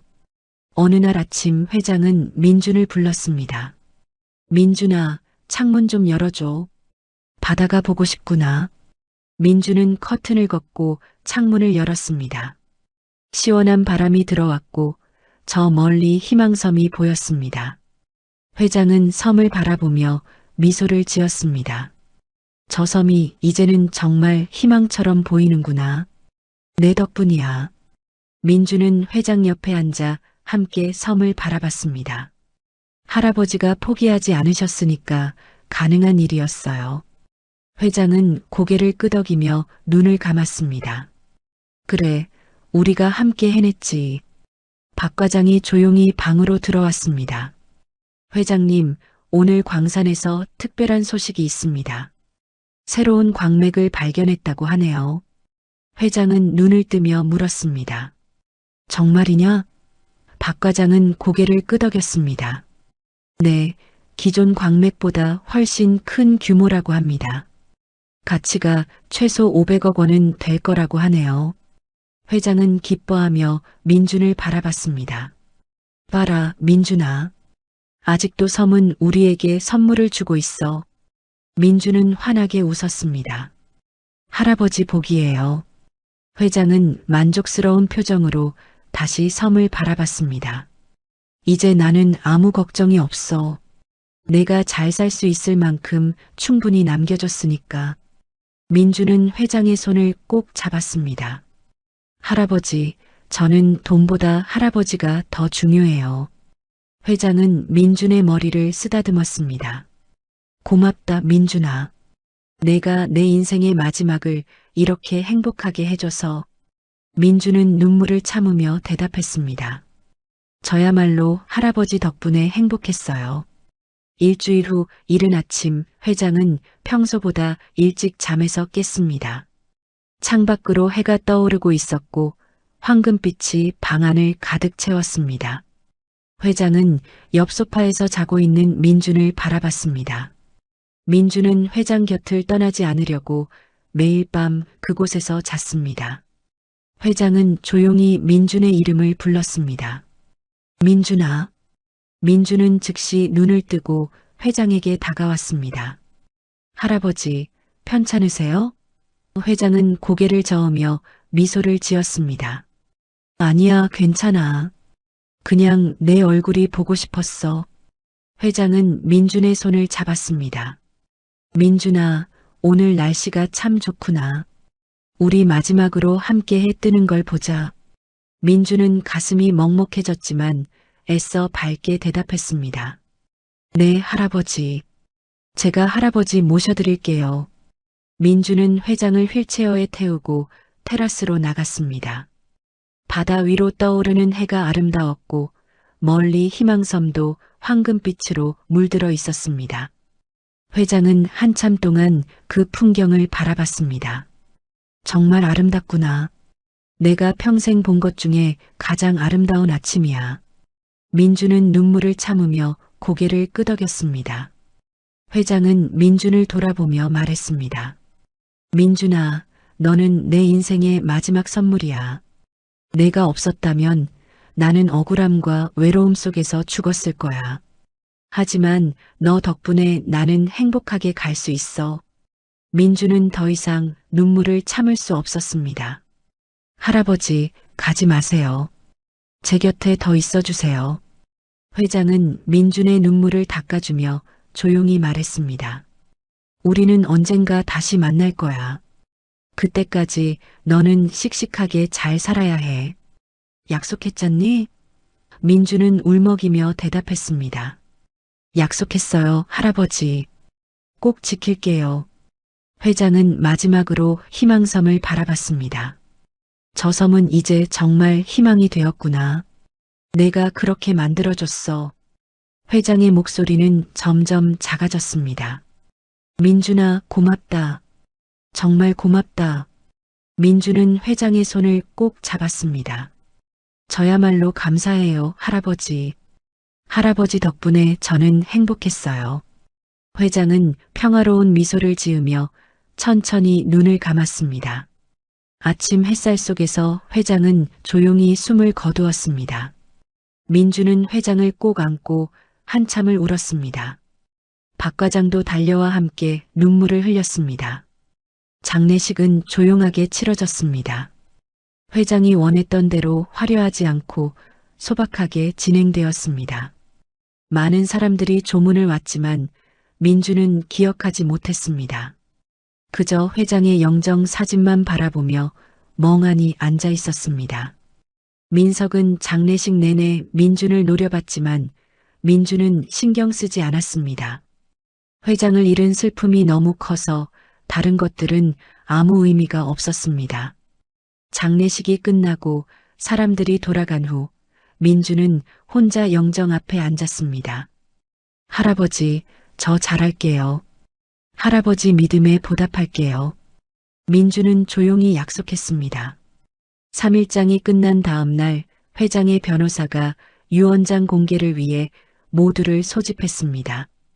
회의실에는 민준과 민석 그리고 박 과장과 몇몇 임원들이 모였습니다. 변호사는 봉인된 유언장을 열고 내용을 읽기 시작했습니다. 고인 황태산 회장의 유언에 따라 재산을 다음과 같이 분배합니다. 전체 재산 중 30%는 장남 황민석에게, 나머지 70%는 양자 강민준에게 상속합니다. 또한 희망섬 광산의 모든 권리는 강민준에게 전적으로 귀속됩니다. 민석은 얼굴이 새하얗게 변했습니다. 민석은 자리에서 벌떡 일어나며 소리쳤습니다. 이건 말도 안 됩니다. 아버지가 정신이 온전하지 않을 때 작성한 유언장이에요. 변호사는 차분하게 대답했습니다. 유언장은 회장님이 정신이 온전할 때 공증인 입회하에 작성되었습니다. 법적으로 완벽하게 유효합니다. 민석은 분노로 떨었습니다. 저는 이 유언장에 이의를 제기하겠습니다. 법정에서 무효를 입증하겠어요. 변호사는 서류를 정리하며 말했습니다. 그것은 당신의 권리입니다. 하지만 유언장이 번복될 가능성은 거의 없습니다. 민석은 민준을 향해 손가락질하며 말했습니다. 내가 아버지를 조종한 거야. 내가 아버지를 속여서 재산을 빼앗은 거라고. 민준은 차분하게 대답했습니다. 저는 할아버지를 속이지 않았습니다. 할아버지께서 스스로 결정하신 일이에요. 민석은 비웃었습니다. 스스로 결정? 아버지가 병으로 약해져 있을 때 내가 파고든 거잖아. 박 과장이 나서서 말했습니다. 민석 씨, 회장님은 끝까지 정신이 온전하셨습니다. 유언장 작성 당시 저도 입회했고 회장님의 의지가 확고했습니다. 민석은 박 과장을 노려봤습니다. 박 과장, 당신도 저의 편을 드는 거요? 박 과장은 단호하게 대답했습니다. 저는 회장님의 뜻을 따를 뿐입니다. 회장님은 민준 군을 진심으로 아끼셨고 그에게 재산을 물려주길 원하셨습니다. 민석은 할 말을 잃고 회의실을 나가버렸습니다. 민준은 테이블에 놓인 서류들을 바라봤습니다. 갑자기 어깨가 무거워졌습니다. 이 모든 것을 책임져야 한다는 현실이 실감났습니다. 박 과장이 민준의 어깨를 두드렸습니다. 민준 군, 걱정하지 마세요. 제가 도와드리겠습니다. 며칠 후 민석은 정말로 유언장 무효 소송을 제기했습니다. 언론은 또다시 이 사건을 대서특필했습니다. 재벌가 상속 전쟁, 고아 소년 vs 친아들, 누가 이길까 같은 자극적인 제목들이 쏟아졌습니다. 민준은 변호사를 선임하고 법정 싸움을 준비했습니다. 하지만 마음은 무겁기만 했습니다. 회장이 돌아가신 지 얼마 되지도 않았는데 재산 싸움을 해야 한다는 현실이 슬펐습니다. 민준은 회장의 영정사진 앞에 앉아 말했습니다. 할아버지, 제가 잘할 수 있을까요? 박 과장은 민준을 격려했습니다. 회장님은 민준 군을 믿으셨어요. 그리고 저도 믿습니다. 민준 군은 할 수 있어요. 민준은 고개를 끄덕이며 결심을 다졌습니다. 할아버지의 뜻을 지키기 위해서라도 포기할 수 없었습니다. 민준은 법정 준비를 시작했습니다. 회장이 남긴 서류들을 검토하고 증인들을 찾고 증거 자료를 정리했습니다. 민준의 완벽한 기억력은 이때 빛을 발했습니다.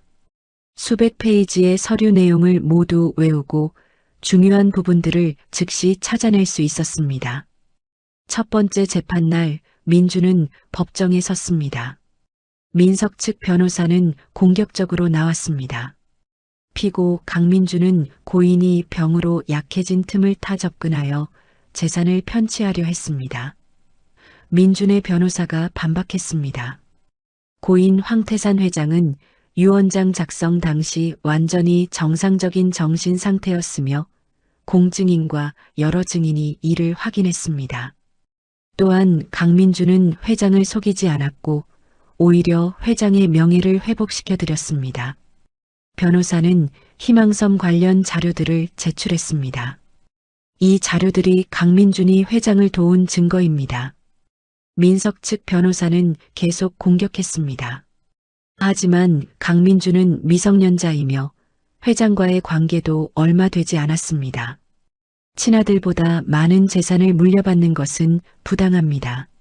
판사가 물었습니다. 강민준 씨, 본인이 직접 말씀해 보시겠습니까? 민준은 일어서서 또박또박 말했습니다. 저는 할아버지를 속이지 않았습니다. 할아버지께서는 제게 10년 전 은혜를 베풀어 주셨고 저는 그 은혜를 갚고자 했을 뿐입니다. 희망섬의 진실을 밝혀낸 것도 할아버지의 명예를 되찾아드린 것도 모두 진심에서 우러나온 행동이었습니다. 민주는 계속 말했습니다. 할아버지께서 저에게 재산을 물려주신 것은 제가 요구해서가 아닙니다. 할아버지께서 스스로 결정하신 일입니다. 저는 할아버지의 뜻을 존중하고 그 재산을 올바르게 사용할 것입니다. 판사는 민준의 말을 경청했습니다.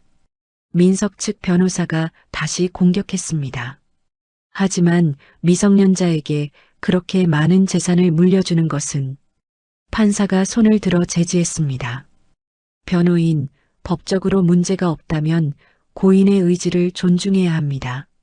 다음 증인을 불러주십시오. 다음 증인은 박 과장이었습니다. 박 과장은 증인석에 서서 진술했습니다. 저는 황태산 회장님을 30년 동안 모셨습니다. 회장님은 마지막까지 정신이 온전하셨고 유언장 작성도 충분한 고민 끝에 결정하셨습니다. 회장님은 민준 군을 진심으로 아끼셨고 친손자처럼 여기셨습니다. 그리고 민석 씨에 대해서는 안타까워하셨습니다. 아들이 재산에만 관심이 있고 자신의 마음은 헤아리지 않는다고 말씀하셨죠. 민석은 얼굴이 붉어졌습니다. 박 과장은 계속 말했습니다. 회장님은 민준 군 덕분에 인생 마지막을 행복하게 보내셨습니다. 20년 동안의 억울함을 풀고 명예를 되찾으셨죠. 그래서 회장님은 민준 군에게 재산을 물려주기로 결심하셨습니다. 이것은 회장님의 자유로운 의지였습니다. 판사는 고개를 끄덕이며 기록했습니다. 민석은 분한 표정이었지만 반박할 증거가 없었습니다. 재판은 몇 차례 더 이어졌지만 민석 측은 유언장이 무효라는 증거를 제시하지 못했습니다. 마지막 재판날 판사는 판결을 내렸습니다. 피고 강민준과 고인 황태산 회장의 관계는 진실한 것으로 보이며 유언장 작성 당시 고인의 정신 상태에도 문제가 없었습니다. 따라서 원고의 청구를 기각하고 유언장은 유효한 것으로 판결합니다. 민석은 충격을 받은 표정으로 주저앉았습니다. 민주는 안도의 한숨을 쉬었습니다. 할아버지의 뜻을 지켜낼 수 있었습니다. 박 과장이 민준의 어깨를 토닥이며 말했습니다. 잘하셨습니다, 민준 군. 회장님도 기뻐하실 겁니다. 법정을 나서는 민준을 기자들이 둘러쌌습니다. 강민준 씨, 소감 한 말씀 부탁드립니다. 민준은 잠시 생각하다가 차분하게 말했습니다. 저는 할아버지의 뜻을 지킬 수 있어서 다행입니다. 앞으로 할아버지께서 물려주신 재산을 올바르게 사용하겠습니다. 특히 희망섬 광산에서 나오는 수익으로 고아원 아이들을 돕는 재단을 만들 계획입니다. 할아버지께서 제게 베푸셨던 것처럼 저도 다른 아이들에게 희망을 주고 싶습니다. 기자들은 감동한 표정으로 민준의 말을 받아 적었습니다. 민준은 회장의 묘지를 찾았습니다. 묘비 앞에 꽃을 놓고 조용히 말했습니다. 할아버지, 제가 이겼어요. 할아버지 뜻대로 지켜냈어요. 이제 할아버지가 원하시던 대로 살겠습니다. 다른 아이들에게도 희망을 주는 사람이 되겠습니다. 바람이 불어왔고 민주는 할아버지가 대답하는 것 같은 기분이 들었습니다. 민주는 평화로운 미소를 지으며 묘지를 떠났습니다. 이제 새로운 시작이었습니다. 재판이 끝나고 한 달이 지났습니다. 민주는 회장이 남긴 서류들을 정리하던 중 김상철에 관한 봉투를 다시 꺼내 들었습니다. 20년 전 회장을 배신하고 희망섬 사기를 꾸민 장본인이었습니다. 민주는 봉투 안의 서류들을 하나하나 살펴봤습니다. 김상철과 조사회사 사이에 주고받은 비밀계약서, 거짓 보고서, 작성 지시 문서, 그리고 동거래 내역까지 모든 증거가 있었습니다. 비록 공소시효가 지나 법적 처벌은 불가능했지만 이 증거들은 여전히 위력이 있었습니다. 민주는 깊은 생각에 잠겼습니다. 박 과장이 민준의 방으로 들어왔습니다. 민준 군, 무슨 생각을 그렇게 하고 있나요? 민준은 서류를 보이며 말했습니다. 할아버지께서 남기신 김상철 관련 자료예요. 이걸 어떻게 해야 할지 고민 중이에요. 박 과장은 서류를 받아들고 읽어봤습니다. 이건 엄청난 증거네요. 김상철은 지금 상철그룹 회장으로 있는데 이게 공개되면 큰 파장이 있을 겁니다. 민주는 고개를 끄덕이며 말했습니다. 할아버지께서는 진실을 세상에 알리길 원하셨어요. 하지만 저는 복수가 옳은 길인지 확신이 서지 않아요. 박 과장은 민준의 어깨를 토닥이며 조언했습니다. 민준 군, 이건 복수가 아니라 정의예요. 김상철은 회장님의 인생을 망쳤고 거짓으로 성공을 거뒀습니다. 그 진실을 밝히는 것은 회장님의 명예를 완전히 회복시키는 일이기도 해요. 민주는 박 과장의 말을 곰곰이 생각했습니다. 할아버지는 20년 동안 억울함을 안고 살았고 그 억울함은 희망섬이 발견된 후에도 완전히 풀리지 않았습니다. 세상 사람들은 여전히 회장의 첫 사업 실패를 단순한 판단 착오로 알고 있었습니다. 진실을 밝히는 것이 할아버지를 위한 마지막 일이라는 생각이 들었습니다. 민주는 결심했습니다. 박 과장님, 기자 회견을 준비해 주세요. 제가 직접 진실을 밝히겠습니다.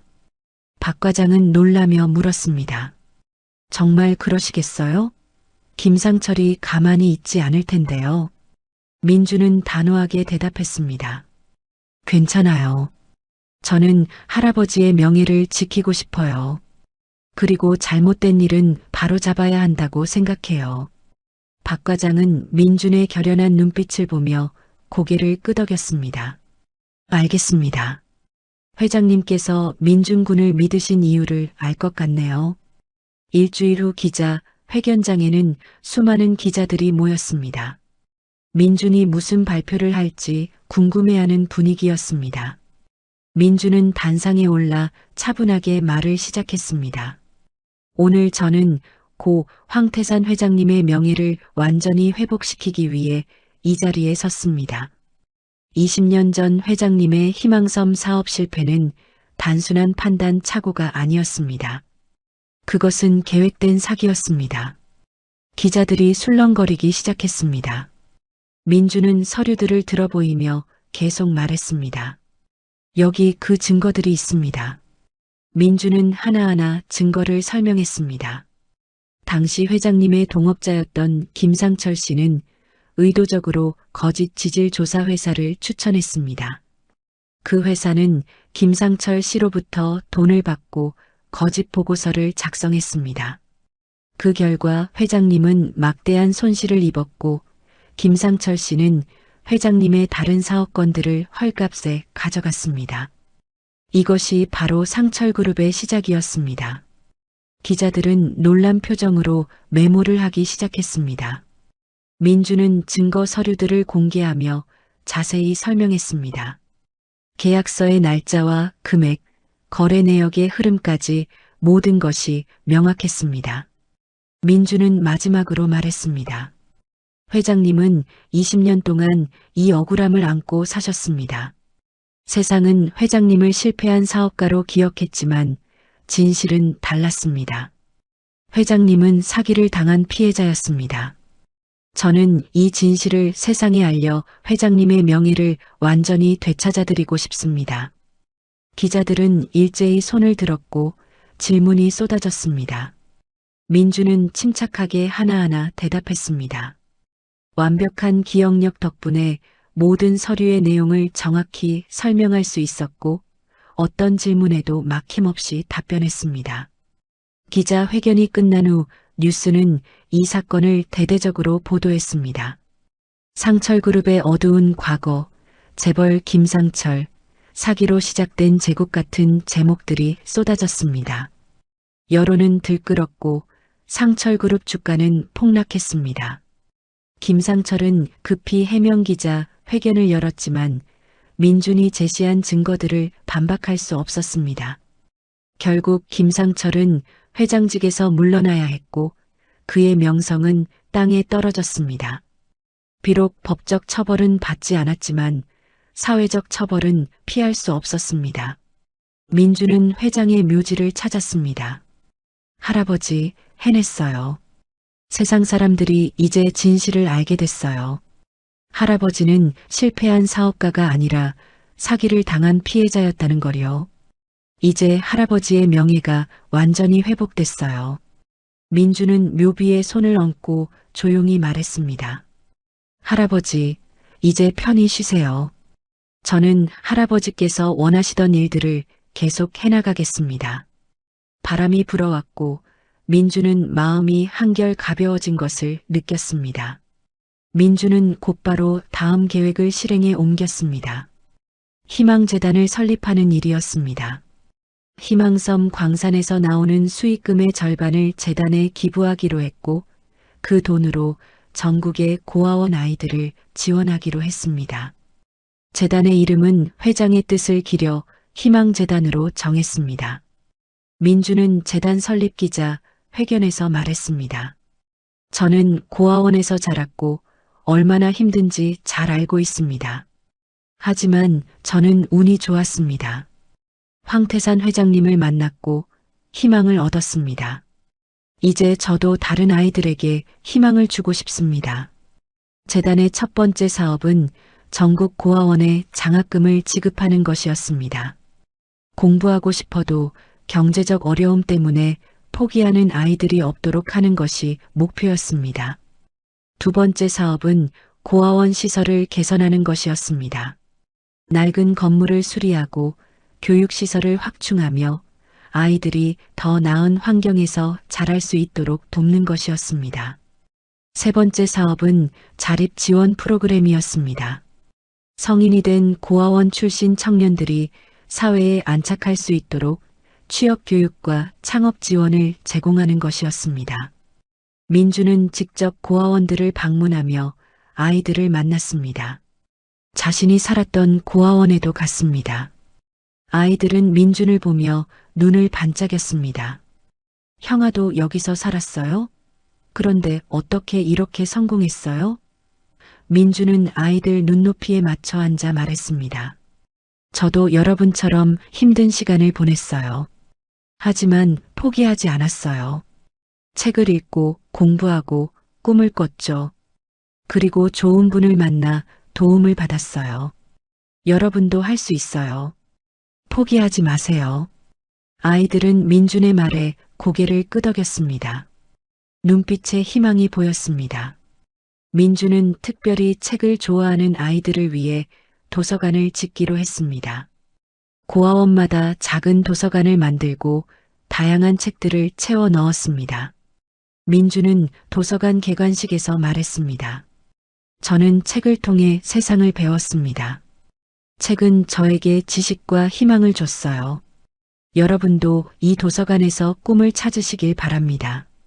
아이들은 새 책 냄새를 맡으며 신나했습니다.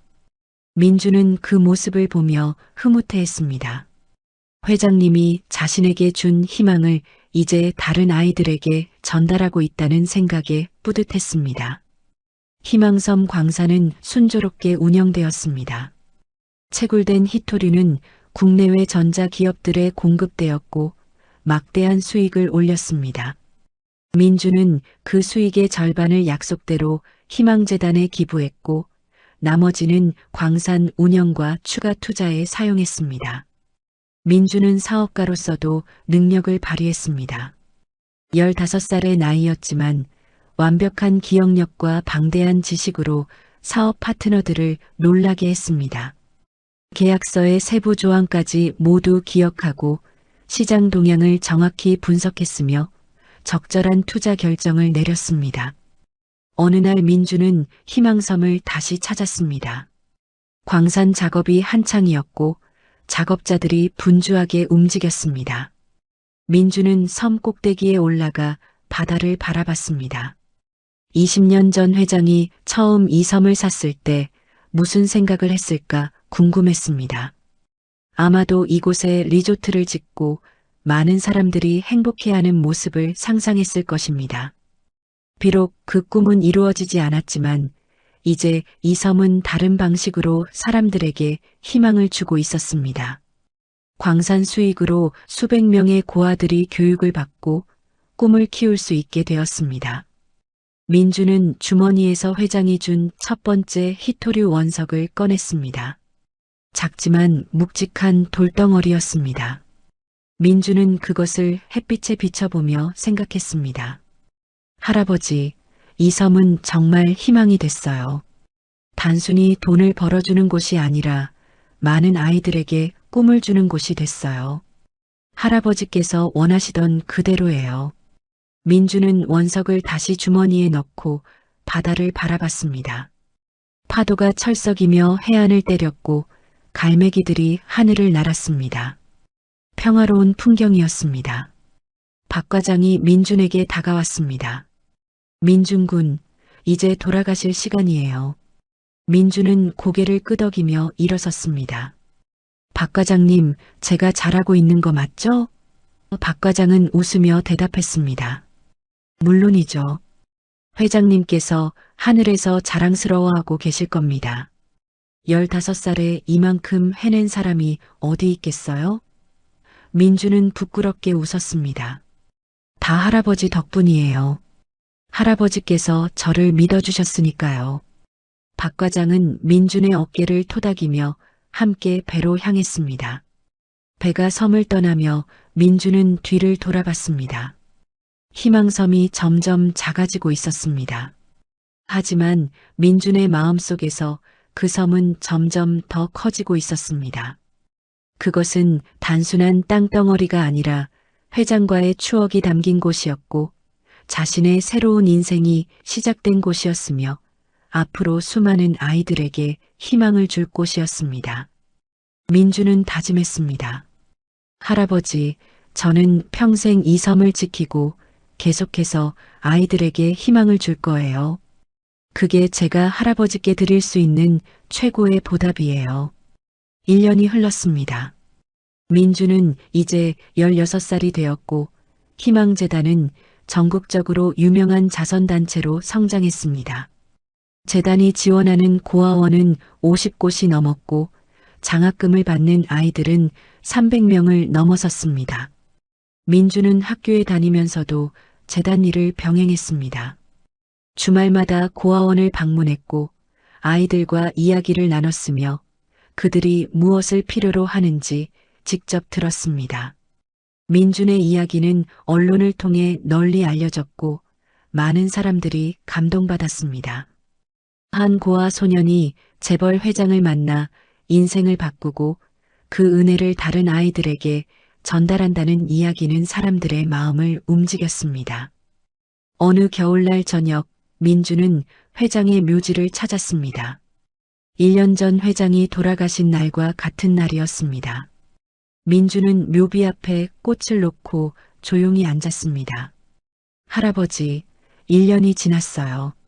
할아버지께서 안 계신 게 아직도 믿기지 않아요. 민준의 목소리는 잔잔했지만 그리움이 묻어났습니다. 하지만 할아버지께서 남겨주신 것들 덕분에 저는 잘 지내고 있어요. 희망재단은 많은 아이들에게 꿈을 주고 있고 희망섬도 계속 빛을 발하고 있어요. 할아버지께서 자랑스러워 하실 거예요. 민주는 가방에서 두툼한 앨범을 꺼냈습니다. 할아버지, 이거 보여드리고 싶어요. 민주는 앨범을 펼쳤습니다. 첫 페이지에는 재단이 지원한 아이들의 사진이 있었습니다. 환하게 웃고 있는 아이들의 모습이었습니다. 이 아이들이 할아버지께 감사하다고 했어요. 할아버지 덕분에 자기들이 공부할 수 있다고요. 민주는 다음 페이지를 넘겼습니다. 새로 지어진 도서관 사진이 나왔습니다. 이건 지난달에 완공된 10번째 도서관이에요. 아이들이 정말 좋아해요. 저도 어렸을 때 도서관이 이렇게 좋았으면 했을 텐데 말이에요. 민주는 계속 사진들을 넘겼습니다. 장학금 전달식, 고아원 시설 개선 현장, 자립 지원 프로그램 수료식까지 다양한 활동 사진들이 있었습니다. 할아버지, 제가 할아버지께 받은 사랑을 이렇게 나누고 있어요. 할아버지께서 저에게 희망을 주셨듯이 저도 다른 아이들에게 희망을 주고 있어요. 이게 제가 할아버지께 드릴 수 있는 최고의 보답이라고 생각해요. 민주는 앨범을 덮고 묘비에 손을 얹었습니다. 할아버지 사랑해요. 그리고 정말 감사해요. 할아버지가 아니었다면 지금의 저는 없었을 거예요. 눈이 내리기 시작했습니다. 하얀 눈송이들이 조용히 내려앉았고 묘지는 고요했습니다. 민주는 한참을 그렇게 앉아 있었습니다. 회장과 함께했던 시간들이 주마등처럼 스쳐 지나갔습니다. 처음 회장을 만났던 날, 섬을 조사하던 날, 회장이 자신을 안아주던 날, 그리고 마지막 아침 함께 해를 보던 날까지 모든 순간이 생생했습니다. 민주는 눈물을 닦으며 일어섰습니다. 할아버지, 저 이제 가볼게요. 다음 주에 또 올게요. 계속 할아버지께 좋은 소식 들려드릴게요. 민준이 묘지를 떠나려는데 누군가 다가왔습니다. 민석이었습니다.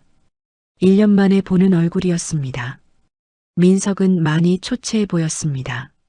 민주는 멈춰서서 민석을 바라봤습니다.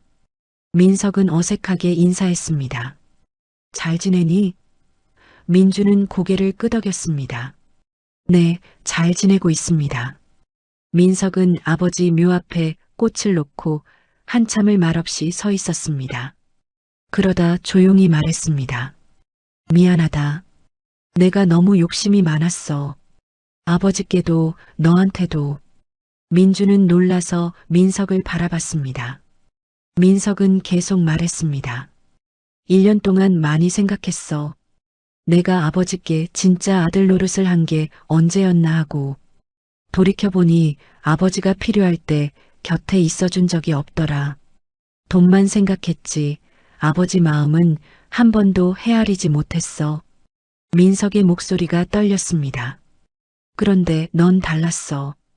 피 한 방울 안 섞였는데도 아버지를 진심으로 대했지. 그래서 아버지가 널 선택한 거야. 이제야 이해가 돼. 민주는 아무 말도 하지 못했습니다. 민석은 민준을 돌아보며 말했습니다. 내가 재단 운영하는 거 봤어. 뉴스에도 나오고 기사에도 나오더라. 정말 잘하고 있어.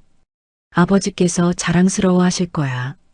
민석은 잠시 망설이다가 봉투 하나를 꺼냈습니다. 이건 재단에 기부하는 거야.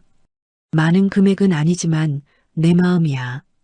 내가 아버지를 위해 할 수 있는 게 이것밖에 없어서. 민주는 봉투를 받아들고 고개를 숙였습니다. 감사합니다. 잘 쓰겠습니다. 민석은 쓸쓸하게 웃으며 돌아섰습니다. 잘 살아, 민준아. 넌 좋은 사람이야. 민주는 민석의 뒷모습을 바라봤습니다. 한때 적대적이었던 사람이 이제는 작아 보였습니다. 민주는 봉투를 가슴에 품고 생각했습니다. 아마도 민석도 아버지를 잃고 나서야 후회하고 있는 것 같았습니다. 너무 늦게 깨달았지만 그래도 깨달은 것만으로도 다행이라는 생각이 들었습니다. 민주는 다시 묘비를 돌아보며 말했습니다. 할아버지, 민석 씨도 변한 것 같아요. 할아버지께서 용서해 주실 거죠? 바람이 불어왔고 민주는 회장이 대답하는 것 같았습니다. 며칠 후 민주는 특별한 초대를 받았습니다. 한 방송국에서 민준의 이야기를 다큐멘터리로 만들고 싶다는 제안이었습니다. 민주는 처음에는 망설였지만 박 과장의 조언을 듣고 수락했습니다. 민준 군의 이야기가 더 많은 사람들에게 희망을 줄 수 있을 거예요. 특히 어려운 환경에 있는 아이들에게요. 다큐멘터리 촬영이 시작되었습니다. 제작진은 민준의 일상을 따라다니며 촬영했습니다. 학교 가는 모습, 재단 일하는 모습, 고아원 방문하는 모습까지 모든 것을 담았습니다. 다큐멘터리 중 가장 인상적인 장면은 민준이 자신이 살았던 고아원을 방문하는 장면이었습니다. 민준은 오랜만에 그곳을 찾았고 선생님들과 후배들을 만났습니다. 예전에 민준을 무시하던 선생님도 있었습니다. 선생님은 민준을 보자 미안한 표정을 지었습니다. 민준아, 그때 미안했어. 선생님이 너를 제대로 보지 못했구나. 민준은 웃으며 대답했습니다. 괜찮아요, 선생님. 그때 그랬기 때문에 제가 더 열심히 할 수 있었어요. 오히려 감사해요. 민준은 후배들을 모아놓고 이야기를 들려줬습니다. 여러분, 저도 여러분처럼 이 고아원에서 자랐어요. 아무것도 가진 게 없었고 미래가 막막했어요. 하지만 포기하지 않았어요. 책을 읽고 공부하고 꿈을 꿨죠. 그리고 좋은 분을 만나 도움을 받았어요. 민주는 잠시 멈추고 아이들을 바라봤습니다. 여러분도 할 수 있어요. 지금은 힘들고 어려울 수 있지만 포기하지 마세요. 언젠가 여러분에게도 기회가 올 거예요. 그때를 위해 준비하세요. 그리고 나중에 여러분이 성공하면 그때는 다른 사람들을 도와주세요. 그게 진짜 성공이에요. 아이들은 반짝이는 눈으로 민준을 바라봤습니다. 한 아이가 손을 들고 물었습니다. 형아, 형아는 왜 돈을 다 나눠줘요? 형아가 다 가져도 되는데. 민준은 웃으며 대답했습니다. 내가 가진 것은 사실 내 것이 아니에요. 할아버지께서 주신 거예요. 그리고 할아버지는 나한테 이렇게 말씀하셨어요. 내가 받은 사랑을 다른 사람들에게 나눠주라고요. 그게 진짜 행복이라고요. 아이들은 고개를 끄덕였습니다. 저도 나중에 커서 형아처럼 할래요. 한 아이가 외쳤고 다른 아이들도 맞장구 쳤습니다. 민주는 흐뭇하게 웃었습니다. 다큐멘터리 마지막 장면은 민준이 희망섬을 방문하는 모습이었습니다. 민준은 섬 꼭대기에 올라가 카메라를 향해 말했습니다. 이 섬의 이름은 희망섬이에요. 처음에는 할아버지께 절망을 안겨줬던 섬이지만 이제는 정말 희망이 되었어요. 이 섬에서 나오는 수익으로 수백 명의 아이들이 꿈을 키우고 있어요. 할아버지께서 원하셨던 게 바로 이거예요. 돈을 버는 게 아니라 사람들에게 희망을 주는 거요. 민주는 바다를 바라보며 계속 말했습니다. 저는 할아버지께 엄청난 선물을 받았어요. 사랑과 믿음과 희망을 받았죠. 그래서 저도 다른 사람들에게 그걸 나눠주고 싶어요. 그게 제가 할아버지께 보답하는 길이니까요. 다큐멘터리가 방영된 후 엄청난 반응이 일었습니다. 시청자들은 민준의 이야기에 감동받았고 희망재단에 기부가 쇄도했습니다. 많은 사람들이 민준처럼 은혜를 갚고 싶다며 자선활동에 동참했습니다. 민준의 이야기는 책으로도 출간되었고 베스트셀러가 되었습니다. 인쇄 수익도 전액재단에 기부되었습니다. 민준은 유명해졌지만 여전히 겸손했습니다. 저는 특별한 사람이 아니에요. 그냥 운이 좋았을 뿐이에요. 좋은 분을 만나서 도움을 받았고 그 은혜를 갚고 싶었을 뿐이에요. 어느 봄날 민주는 첫 번째 장학생이 대학에 합격했다는 소식을 들었습니다. 재단 지원을 받아 공부한 아이가 명문대에 합격한 것입니다. 민주는 그 아이를 만나러 갔습니다. 아이는 민준을 보자 눈물을 흘렸습니다. 형아, 정말 감사해요. 형아 덕분에 제가 대학에 갈 수 있어요. 민주는 아이를 안아주며 말했습니다. 축하해. 정말 잘했어. 이제 내가 열심히 공부해서 나중에 다른 사람들을 도와줘. 아이는 고개를 끄덕이며 약속했습니다. 꼭 그럴게요, 형아. 저도 형아처럼 될 거예요. 민주는 그날 저녁 회장의 묘지를 찾았습니다. 할아버지, 오늘 정말 좋은 일이 있었어요. 재단이 지원한 첫 번째 아이가 대학에 합격했어요. 그 아이가 저한테 고맙다고 했는데 사실 제가 더 고마워요. 그 아이를 통해 할아버지께서 저한테 주신 사랑이 계속 이어지고 있다는 걸 느꼈거든요. 민주는 미소를 지으며 계속 말했습니다.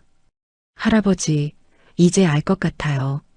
할아버지께서 왜 저를 도와주셨는지, 그리고 왜 재산을 저한테 물려주셨는지, 사랑은 혼자 간직하는 게 아니라 나눠야 한다는 걸 가르쳐 주시려던 거죠. 민주는 주머니에서 히토류 원석을 꺼냈습니다. 1년 동안 항상 가지고 다녔던 할아버지의 선물이었습니다. 할아버지, 이 돌멩이는 정말 특별해요. 단순한 광석이 아니라 할아버지의 사랑이 담긴 보물이에요. 저는 이걸 평생 간직할 거예요. 그리고 제가 힘들 때마다 이걸 보면서 할아버지를 생각할 거예요. 민주는 원석을 햇빛에 비춰봤습니다. 작은 광석이지만 찬란하게 빛났습니다. 마치 할아버지의 미소 같았습니다. 민주는 마지막으로 묘비를